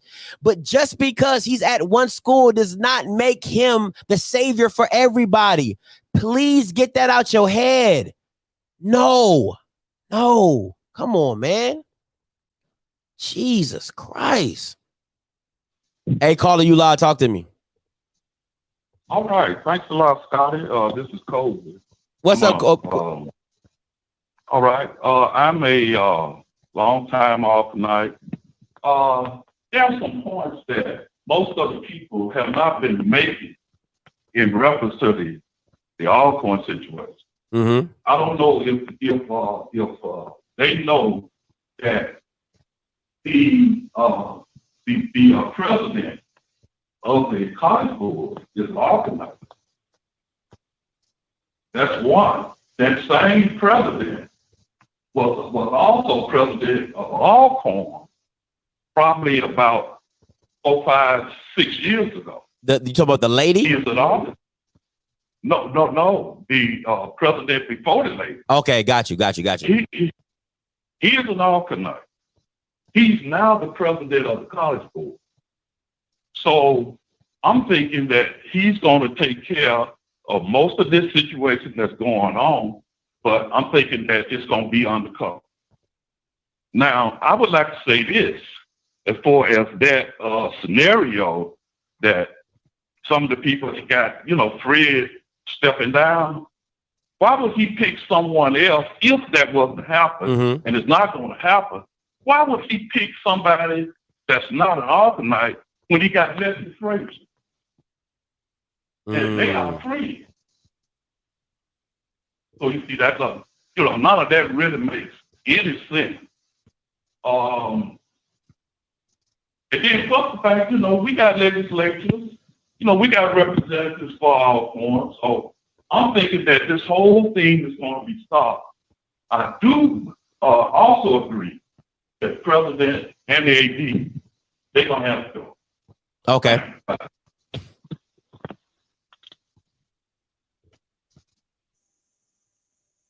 Thank you, caller. Appreciate the call. Hey, caller, you the last caller. Hit me with it. What's up, bro? What's good? What's your name? Where you come from? My name Tristan, man. From last time, man. Tristan from Natchez, Mississippi, man. I'm like 20 minutes away from Alcorn, bro. Okay. And I'm watching your catching up on your line, bro. I'm a senior at Alcorn and was a former football player at Alcorn for 2016. Oh man, it's gonna be good. You hey man, listen, there's nobody behind you. There's no other callers. It's your world. You tell your story, my guy. You tell your story. Bro, when I tell you Fred Mcnair, Coach Mcnair is a father figure to us, man. We would ride behind Coach for real. And I was looking at another one of your chats, and some of the players will leave because of Coach Lee. Because Coach Mcnair, I'm telling you, obviously, Coach Mcnair and they do not get along, bro. They don't.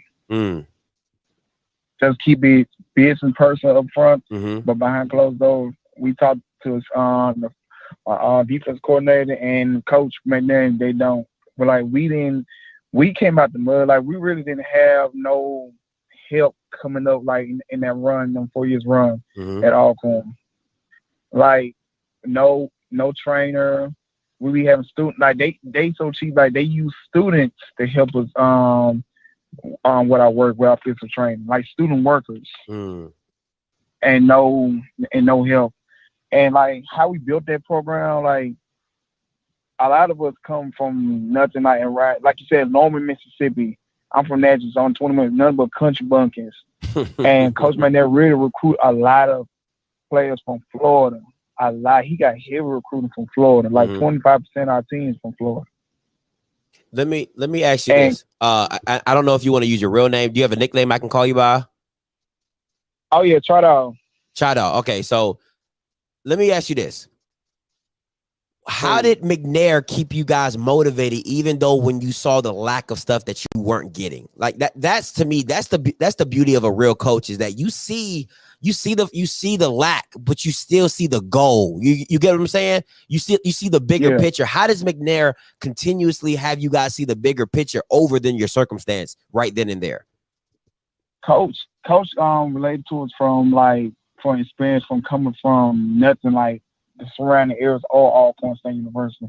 He gave us hope. Like, most of us didn't want to be in school because, you know, typical athlete thinking like just was there for football and stuff like that.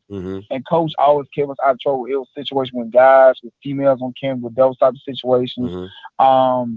Grades falling, but coach always kept us motivated on a bigger picture. Like, coach always had most of the team graduated, over 80% of the team graduated from Alcorn. And Alcorn only got like a 35% of graduation. Wow. So coach made sure that we kept our heads on straight, even with football, like with the motivation, beating Jackson State 41-3, something like that, 2019 year. Like, coach related to us on like a personal level, like the caller said, like a father figure. I only have a dad. If someone don't have a dad, it's like caring for nothing. And coach reached out and actually come to the house with one-on-one with our parents, like Nick Saban do, and talk to your parents, like beyond me, and actually like get to know you personally and understand you. And like you said, the McNair family, they are deep at Alcorn. They are love. They are love.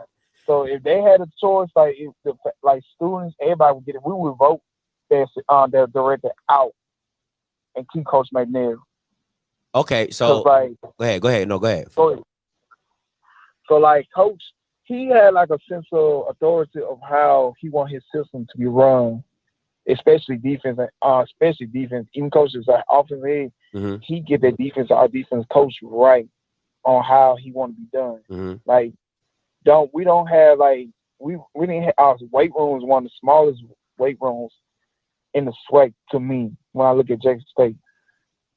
But it's up to date with appliance, but it's nobody helping us because 2016-17 we had a trainer and it was a situation that went on with the money that the director did not want to pay him for, and it was like a base salary pay, and he left. So we having students that's getting their degrees for training professional college athletes, helping us out. We had a strength conditioning coach, but he left because of the situation with the athletic director. Coach Mcnair is one of the loveliest coach on campus. He had like 3 walk-ons on campus, just walk-ons, getting them dream and just come playing for Alcorn. Nobody know about Alcorn until our football team put us on the map, back on the map. Yeah. Okay, so let me ask you this. Have you seen any situations where you're like, damn, AD, that's messed up? Like, you know, like, have you, I know you're not behind the scenes and stuff like that, but have you seen something so you're like, damn, AD, that's messed up, bro? Yeah. Like when it turns, like, they used to be budgeting us on where we eat it compared to how Jackson State eat. They used to feed us good, but he did budget cuts on our food. Wow. But Alcorn got money, trust me, bro. Alcorn has money because we got the so-called biggest HBCU play screen in all colleges. Like, our screen board is the biggest in all HBCU screen board in our football stadium. Like, we could get our locker rooms updated. We could get our equipment. Like, just like last week, Alcorn went up to Jackson to update their wardrobe because Deion Sanders got them boys looking clean and stuff while we wearing baggy blazers and shit. Like, they just, and then Jackson State student page caught Alcorn books up there and put a meme was saying Alcorn trying to get right, they suits right. Because, like, our athletic director, he always behind on something. And Freddman, they're always going to make sure we straight, no matter what. Even if we got to go in his pocket and help us out. They supposed to pay this man more money from where he is. Like, the winners coaching SWAC. Like, in everything we do. Like, he keep us motivated, focused, well-trained gentlemen, country bumpkins, and then turn us into the men that we are today. So my boys, my underclass, they trying to get things right this year because we can, like I told you last week, bro. We didn't believe there was gonna be no Western State, but we came back with that win though. Yeah, I didn't think y'all was gonna win. I ain't gonna hold you. I thought y'all was about to be 0-3 meeting up with UAPB. I ain't even gonna hold you. And that's what Fred Mcnair do. He was not gonna let it slip like that. He pulled through. But yeah, man, it's just like it's a picky situation. We on national news, and like even my friends from Jackson State, like Jackson State, Alcorn, are tight close. Even the student body, they know about the situation. The alumni Jackson State know. Mississippi Valley know about it. Like, cause everybody love Alcorn. They don't want to see us win, but it's a family with the HBCU schools in Mississippi. And like when they see us doing so bad like that, excuse my French, seeing us doing so bad like this, getting mistreated like that, I feel like he gotta go. The director, he gotta bounce. It was a choice. We can't give up the Mcnair for him, man. They been doing this since I was born. I was born in '95, and they been doing this before I was born. So I feel like if it was a choice, it would come down to student body because the Alcorn student body is real tough to the situation. They're having a couple conferences on campus as I speak about it. That's so, yeah, wild. I give you all the tea, good man, because you the dog right now for the HBCU football, bro. I mess with you hard way. Hey, I appreciate that, my guy. Like this, I'm not even gonna lie to you, my guy. Like this is really hurting my spirit because it's like you guys are like the trust. Let me say it like this, right? If a coach comes and recruits you, you putting your family and everything is putting your trust in Mcnair, and Mcnair knows he's going to back it up, but then the people behind him won't back him up. You get what I'm saying? Like that's where the disconnect is. Is like he knows he's going to do everything possible to make sure you guys are okay, but he can't even trust in his administration to give you everything you need to make sure, or give him everything he needs to make sure that you guys are okay. Come on, like right. Come on. And we winning though.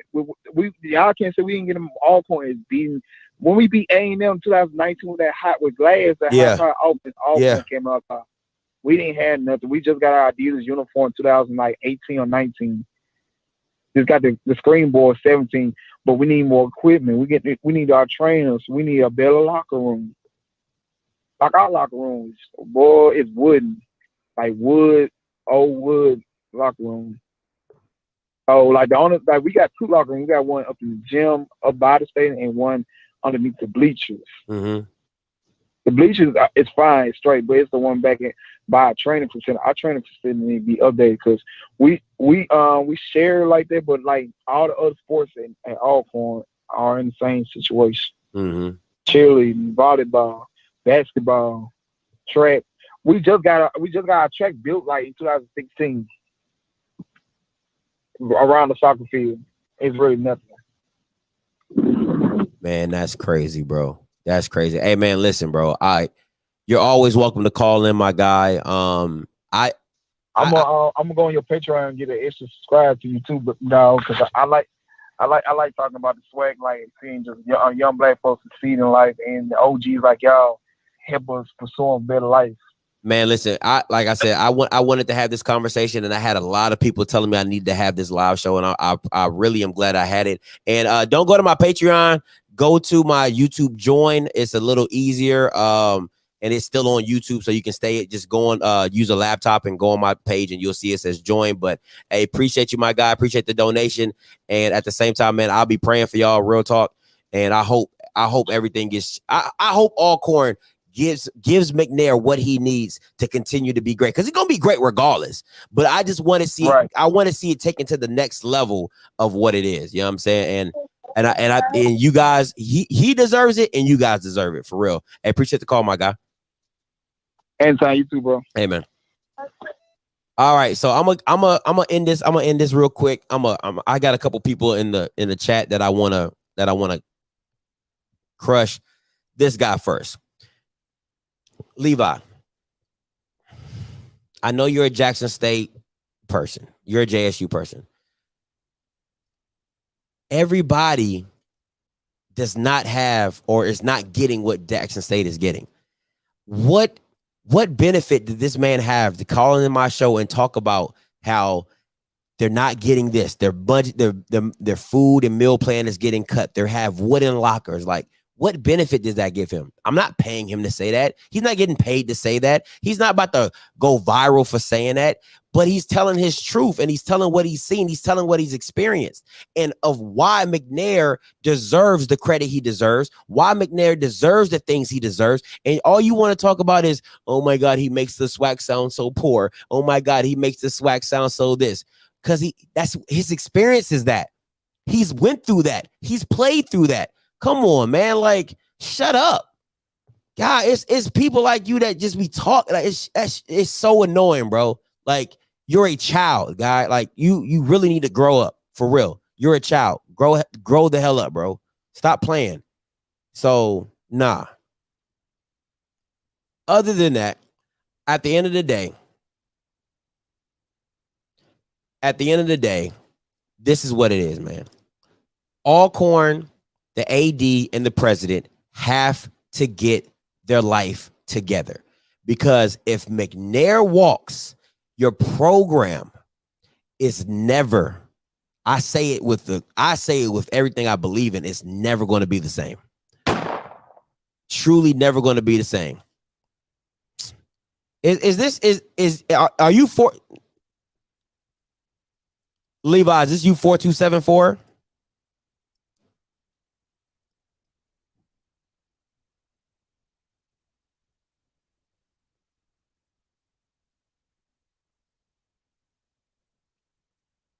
Who's 4274? Levi, are you 4274? If that's not you, I'm not picking up.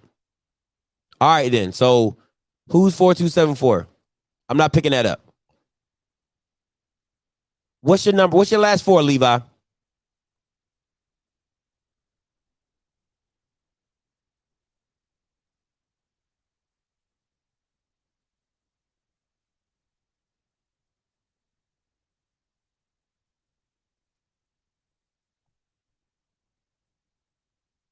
What's your last four, Levi? He said 4274 is every stupid. What's up, Levi? Yeah, all right. Yeah, I'm just watching the show. Listen, I'm gonna make this short. I'll make this real sound this week. And I ain't trying to argue, I ain't trying to go back and forth. What I was just saying is the show already have enough where people call in and just keep downgrading the SWAC. So I'm just like, damn, when somebody gonna ever say the good? It's a bad part to every conference, but it just seems like this show has been nothing but just negativity toward the SWAC, especially when it comes to money. You know, especially when it comes to money. Ain't nobody trying to be childish or anything like that. I'm just saying how I feel. That make me childish because I'm saying how I feel. Levi, how many times? Because listen to first of all. Wait. First of all, Levi. It's been two shows. It's been 2-3 shows where people just call in and do nothing but Levi.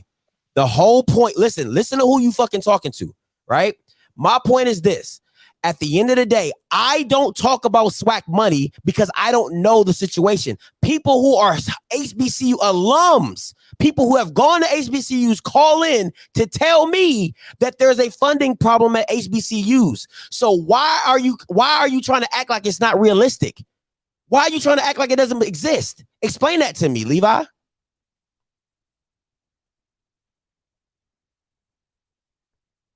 And he hangs up. See, that's what I'm saying. Oh my gosh, dude. These dudes is Levi. All right, is you ready to stop acting like a child? Bro. And talk to a grown man. Bro, you are over talking me. I'm trying to tell you, so you need to slow down. Go ahead, Levi. All right. Go ahead, Levi. All you do is drive on people and talk about the SWAC is poor. Bruh. Talk to him. Go ahead, Levi. You back? Go ahead. I said finish your point because I'm gonna respond to you. Finish your point. This is what I'm saying. It's not about trying to act like a child. It's just about when is you going to have a segment where it's not going to be so much negativity. That's all I'm just trying to get to you and about me and you saying that I'm acting like a child. Bro, look, if you just take a moment and just read everything that I had said, I'm just saying that, you know, you going about the bleachers all over here and all that. If you're a really true a Jacksonian, you're not finna get that petty with it. You're not finna talk about, okay, we got this one little bleach over here that ain't been changed out in 700-500 years and this and that. And all I'm just saying is I'm in the collar section like, damn, you making the whole conference, even though we might have money problems. Everybody have money problems, but you don't have to just keep getting on air and just keep airing out. And if you can't understand what I'm saying, then I'm sorry. Maybe it may not be meant for you to understand. Are you going to let me respond? Are you going to let me respond? Or are you going to run away like a girl? I'm asking a question. You don't want who acting like a damn girl because you keep saying childish shit online. Are you going to let me respond? You think ain't nobody going to call in and check you on that shit, bro? Are you going to let me respond? Are you going to be a girl? Are you going to let me respond? Or are you going to be a girl? I'm asking you a question. Are you going to let me respond? Or are you going to be a girl? Listen, stop disrespecting me first of all, because I ain't call you a bitch. I ain't call you a hoe. I ain't call you a lame ass nigga. I didn't call you to be word. I didn't call you to be word. I didn't call you to be word. I didn't call you to be word. I didn't call you to be word. I didn't call you to be word. I didn't call you to be word. In a respectful manner, and then I'll answer. That's how we're gonna do this tonight. I didn't call you to be word. You're gonna say your question. I didn't call you to be word. I didn't call you to be word. You respect me. I didn't call you to be word. Answer your question. Answer your motherfucking question. I didn't call you to be word. So you need to open your ears. Open your ears. What you call me? Open your ears. Stop acting like that. You don't talk no grown ass man like that. What the fuck wrong with you? Raised you. Open your ears. I didn't call you that. So watch what you're saying. You called me a motherfucking girl. That's a bitch. That's the same thing as being a bitch. Hoe anything. We don't talk like that down here in the South. A bitch is a female dog, sir. I'm trying to tell you that a bitch is a female dog, sir. You will get held out here. You talk like that. Now I'm gonna give you one more chance. Get your vocabulary up. I ain't got time for this shit. Get your vocabulary up. Get your vocabulary up. A bitch is a female dog. Get your vocabulary up. I didn't call you a female dog. Answer the damn question. Stop trying to be smart. So I'm not trying to be smart. I'm smarter than you, but it's okay. My question to you is I have never. Stop responding. Answer the damn question. You listen. Stop. Look, bro. Everybody knows you ain't hard. You Scotty, bro. I didn't say I was hard. Scotty. I didn't say you was hard. But you called into the show being emotional. You called into the show being emotional. Calm down and stay your bitch ass in your lane. Emotional. Okay, my question to you is emotional shit, man. Look, man, just answer your question and we can just get on and get to where we gotta go. You're being emotional, my guy. My question is this: Has all the people, because you say this is what you said. You said all you want to do is have negativity on the show. But I said I don't know much about the SWAC, but HBCU alums call into my show telling me there's a funding issue. People who were playing. Wait, I didn't cut you off. I didn't cut you off. I didn't cut you off. Levi, I did not cut you off. Levi, I did not cut you off. Levi, I did not cut you off. Shut up. Levi, I did not cut you off. Levi, I didn't cut you off. Levi, I didn't cut you off. Levi, you didn't cut you off.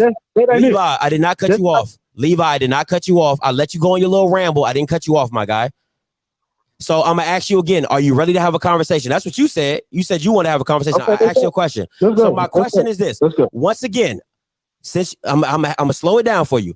What I'm saying is HBCU alums. You don't have to slow none down for me, problem. You can talk the same thing. You don't gotta talk. You don't gotta slow none down. What I'm saying is are you gonna let me finish? My point is HBCU alums have called into the show and have simply said, Scotty, it's bigger than just this. It's bigger than that.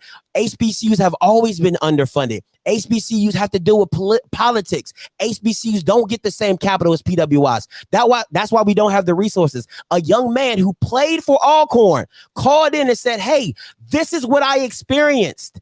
I haven't had this. I got my meal plan cut. We don't have bleachers. We don't have this. He said, I'm tired of it being in-house. I'm telling it out because that's what we dealt with. How can you deny what this man has gone through playing football? Explain that to me, Levi. It's not being negative. I haven't denied anything he said. All I said was why he making that's all I said. He making the conversation poor. That's just my opinion. That's just my opinion. Now you might disagree with it, but that's just my opinion. Sir, he's telling his truth. Is that not part of Listen, I've been to HBCU school before. I'm gonna tell you this: we might not have it just all, but I had fun. I don't have nothing to complain about, and I would never call you to a show and downgrade my school. If you don't understand that, then you're not intelligent, brother.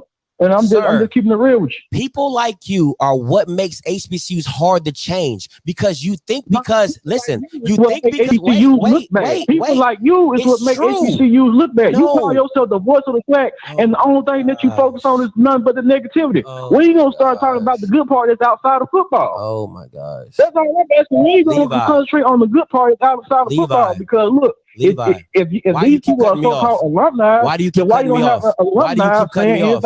Why do you keep cutting me off? Why do you keep cutting me off? You talk about people cutting me off? No, sir. You the one who makes the SWAC look bad. You keep cutting me off? Now I understand why you took that JSU shirt off your wall. Do you keep? I understand why you keep cutting me off, Levi? Why do you keep cutting me off? I don't believe that you took it off. Levi. Somebody else You're took still that shit. being a girl, Levi. This is what women do. This is what women do. You ain't it. This is what women do. Levi, this is what it. women do. Stop. I gave you a chance to talk, and you're still cutting me off. That's what women do. You said you want to have a grown ass conversation as men. Men, let you speak. Cut people off the whole damn time. You can't take your own medicine, bro. Shit. You're over talking me. Every time I look around, you cut somebody off. Why can't nobody cut you off sometimes? No. Anytime I cut you off, anytime I cut somebody off, I say, hold on. Let me ask you a question so I don't lose my question. It's your show. I ask a question. It's your show. So yeah, go ahead. Go ahead, bro. Say what you gotta say, man. You sound real weak to me right now, bro. I sound real weak, but everybody in the comments say you sound emotional. Everybody in the comments you sound like a girl. You acting like the woman on this joint. And you're acting like.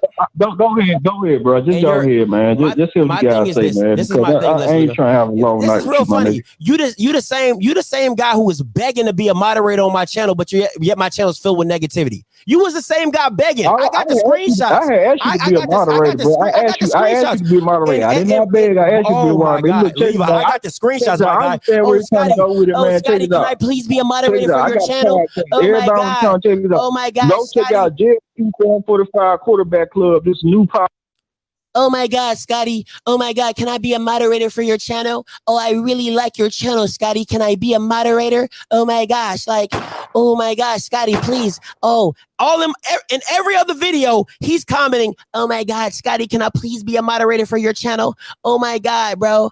Oh my God, bro, please, Scotty, I really love your channel. I would love to be a moderator. But I'm negative though. But I'm full of negativity. It's full of negativity out here. But I got a grown man begging to be a moderator. What are we doing? And this is my thing. I don't know enough about the SWAC to say about funding. All I say is, hey, how do y'all not do this? How do y'all not do this? How many times have a Mr. Campbell called in, a Smash Tom, Mr. Dan Wiley, Coach Green, Mr. Ford have called in and explained, hey, Scotty, it's about funding. We don't get it. The politics don't let us. States hold back from us. We got to sue to get money. I don't know these things. I do not know these things. That's why I always ask and I get schooled about it. And I take my schooling. When they say, when Smash calls in, Mr. Campbell calls in, Mr. Ford calls in, Dan, Coach Green, JB, when all these dudes call in and they say, Scotty, man, it's not like that, bro. Let me explain. Let me holler at you real quick. It's not like that, bro. It's like this. You don't know that. That's why we tell you to get your SWAC hours up. Nah, it's not like, it's like this. And I take that. I'm like, damn, I ain't know that. Damn, I ain't know that. Damn, I ain't know that. That's all I constantly hear. And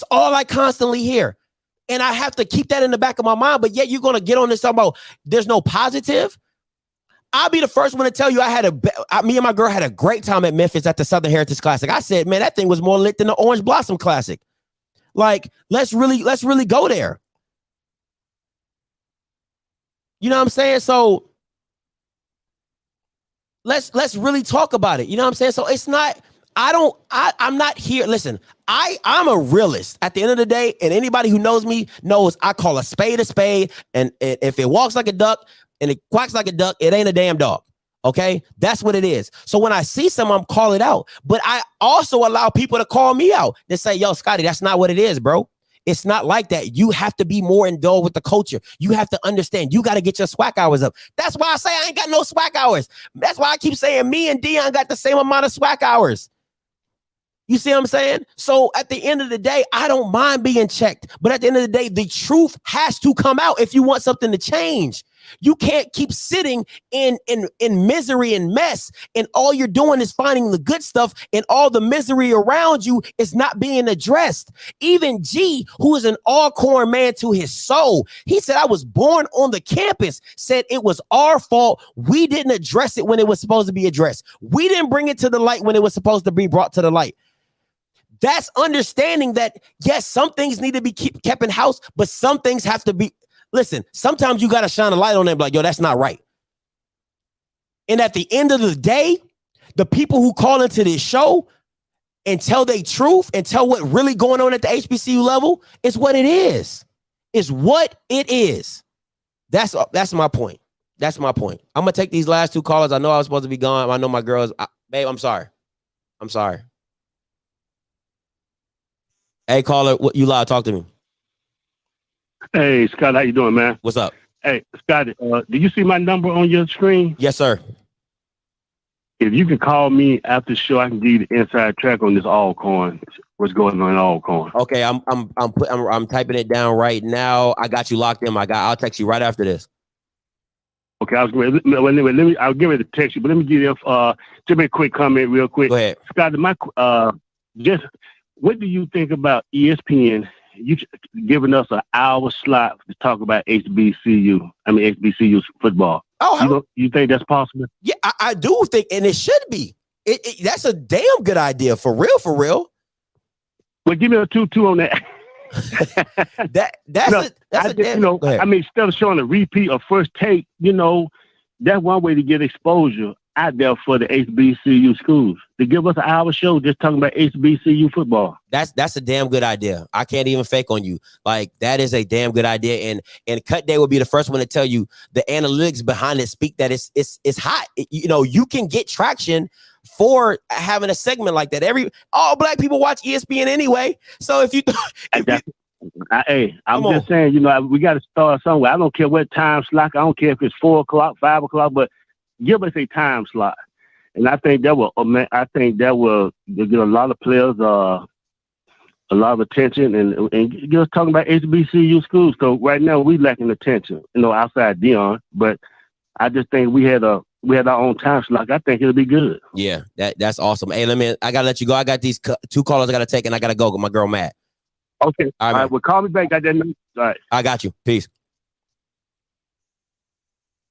Hey, Miles, man, I appreciate you for holding, my guy. What's up? What up? What up? Hey, man, I appreciate you having me on. No, you didn't. Man, I'm sorry you had to go through with Levi, man. It's all right. it happens. It happens. Yeah, but I can kind of understand where Levi's coming from, but at the same time, like, what you're saying is true, man. Like, the truth has to come out, and at the end of the day, like, this is all for the athlete, which is also for their family name and stuff like that. And I think we're so heavily involved in athletics, we forget that the main goal is succession of our people. Mm-hmm. And if we're not doing our part as administrator, coaches, or whatever, parents, family, friends, we're actually harming our people from succeeding. That's the reason why the SWAC is in the current situation, HBCUs, whatever you want to say. At the same time, like, we have to hold ourselves accountable. That's what I love what you were saying, bro. Like, accountability is the best ability. Yeah. We must hold ourselves accountable. And a lot of people feel like that's an attack on who they are and stuff like that. And like, no, like, we don't need to put that stuff out, like Levi was saying. But I was like, at the same time, like, if that stuff isn't aired out, it just gets worse and worse. Yeah. Coach Mack is a phenomenal coach. He does everything to the T. He takes care of you. He wants to know you personally and make you a better person in the world overall, not just athletically, but a better person. Yeah. And not giving that man everything you can to make these not only football athletes, but also athletes overall better. You're just harming yourself. You're just harming the people within the program. And that just takes away from the trust and the relationship. If you don't have trust and relationship, you're never going to get investments from alumni, because those athletes that you mistrusted and mistreated, they're not going to be the future donors that you need to support your make your program better. Yeah, that's real. That's real. That's the end goal. That's the end goal. And I feel like people forget that when the money comes in, when social media comes in and stuff like that. At the end of the day, we need to keep our people safe. And when kids come to HBCU, we already know they're coming because they trust us and expect us to have their best interests in mind. Facts. So if we have to sacrifice X, Y, and Z, that's what we need to do because they're our children now. They came here to trust us. Yeah. So we have to do everything in our power to make sure that they're good to go. And that's what I just wanted to say. I feel like a lot of people just get focused on just the game itself, football mainly. Like, oh, we're going to win. Don't use it as an excuse, yada, yada, yada. All that, wins and losses, at the end of the day, that's going to be done. It's what you do in the time that you're there. And if you're not going to do everything to make sure that everybody's going to be all right, then there's no purpose to it. I think, and Miles, man, I appreciate you for calling in for real. This is the thing I think that the AD and the president are going to start losing fact. When a story like this gets out big, right? Now as a parent, if I read this, let's say if my mom, like, let's say I was a recruit and my mom was an HBCU grad and she reads this. Now, if Coach Mcnair comes to me in my house, how can I believe? And I can really like him, but I'm like, you got too much turmoil going over there. You get what I'm saying? Now you're losing out on talent. You're losing out on potential people coming to your program just because the issue is out in the open now, and you haven't addressed it, and things haven't been squashed or things haven't been settled. Yep. Exactly. So now it's not just affecting the actual school, the players there. Now you're affecting your recruiting, and now you're affecting potential kids that you could have had in your program because they're like, I don't know, coach. It's not looking real stable over there. You know what I'm saying? So it's multiple things that can trickle down from this. Yes, sir. And I think like this is an issue that's just gonna open up a lot of other issues. Like a lot of people are just taking on this right now because of the success of Alcorn football, but at the same time, we know other things are going on elsewhere. It's just, I think this has to be the catalyst to HBCUs overall to understand, like, we have to do right for the student athlete because the ROI, the return on investment is going to come if we treat our athletes right. And let's be honest, if we do everything right, like Buddy said, Levi said he had a fun time at Jackson State. I'm pretty sure, hopefully, the way he's talking, he's donating back to the school. Now, imagine you're at a school where you didn't have fun. What are the chances are you actually going to donate back? Yeah. It's slim. Like, I hated everything there. I mean, athletics suck. I didn't enjoy my time there. I get this, letter in the mail asking for donation. I'm just throwing it in the trash.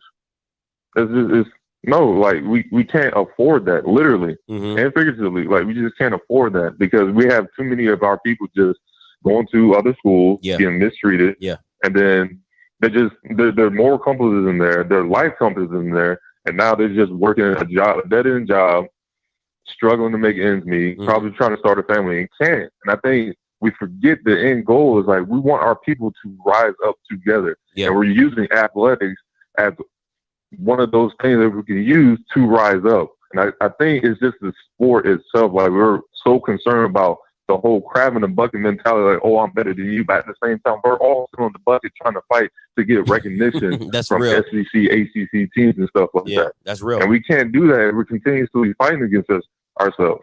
We can't.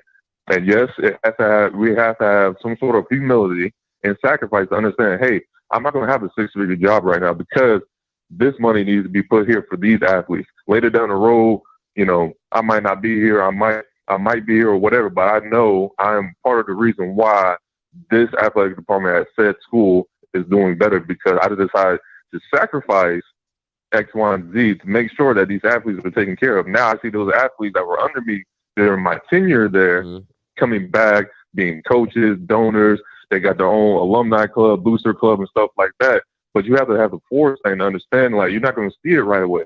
And a lot of people will have that microwave mentality of, hey, I want to see it right now if I'm going to do something. It's like, it doesn't work like that when you're doing investments. Because all our kids are investments. We're investing in them for the future, not right now. Right now is always going to be a struggle. That's facts. I appreciate the call, Mr. Miles. Real talk. Thank you for holding too as well. Yeah, no problem, man. You have a good night. You too, everybody man. Listening in, y'all have a good night too. All right. Hey, Levi, bro, I'm gonna tell you straight up. You had your chance. You called in twice. Once you hung up like a girl. The second time you called in, You cut me off like a girl. And if you think I'm about to have a whole conversation with you to make my girl mad, you are out your cotton picking mind. Bye, my guy. Hey, caller, you live. Talk to me. Yes, man. This Tyrone calling in from Jackson, Mississippi. Mm-hmm. And man, I want to speak on what Levi had said, man. And I'm gonna just tell you like this, man. That man there is delusional. Now he sat up here and said all that, and I'm a true Jackson State fan. The thing is, it should be better. It should be better for all HBCUs, period, throughout the whole SWAC to get that notoriety, to have those type of, you know what I'm saying, to have those type of coaches, you know what I'm saying, and what they say to level the playing field. Because if you look at it, Jackson State, let me tell you like this, Jackson State, we didn't have no damn practice field before Dion came and built it. Hell, we playing in Memorial Stadium. And here we had to split all that money that Dion that he revenuing in. We had to split that with the hospital because we don't have our own stadium. You know what I'm saying? So it's just all you know that them you know. But as far as in you know what I'm saying, Alcorn goes, you know they deserve it. You know. And now another thing I want to speak on this, you know, and I think a caller was like, didn't nobody know about you know Fred Mcnair? You know what I'm saying? Didn't nobody know Fred Mcnair or didn't nobody hear about Jackson State? I'm like, man, you have greats that came from these colleges. You know what I'm saying? People know about SWAC because SWAC dominated the NFL level for many of years before, you know, everyone just started, you know, going to the D1 colleges. You know what I'm saying? And you know, and I'm glad that, you know, Dion came into town, you know what I'm saying, you put the notoriety on SWAC schools and just show everyone that, you know, we, you know, us as athletes and coaches and people who love the game of football, man, they need it, man. You know what I'm saying? I want to see Alcorn, Jackson State, Grambling, Southern. I want to see everybody, you know, come as one because, man, a lot of people don't give SWAC that notoriety that they should, you know what I'm saying, that they should have. And it's been for decades, man. It's been going on for decades, man. SWAC been the thing. SWAC football is better to me than D1 because D1 games are boring, man. You know what I'm saying? It's boring. It's not like how SWAC is. But that guy there, man, that guy there needs some healing, man. He needs to stay off the baloney pony. He needs some healing. Yeah. Oh, he boy. needs to stay out there baloney pony because that guy there. Right. Oh my. And goodness. I'm a true JSU fan, just like he is, man. You know what I'm saying? He just talking outside of his neck, man. Hey, appreciate the call, my guy. All right. Listen, it's up to. Yep. See, I got your answer right there. That's exactly why I got to get off the stream. All right. So, hey, listen, you've been watching Off Script. I'm your boy Scotty. So you know what I'm gonna do. I'm gonna holler. God bless.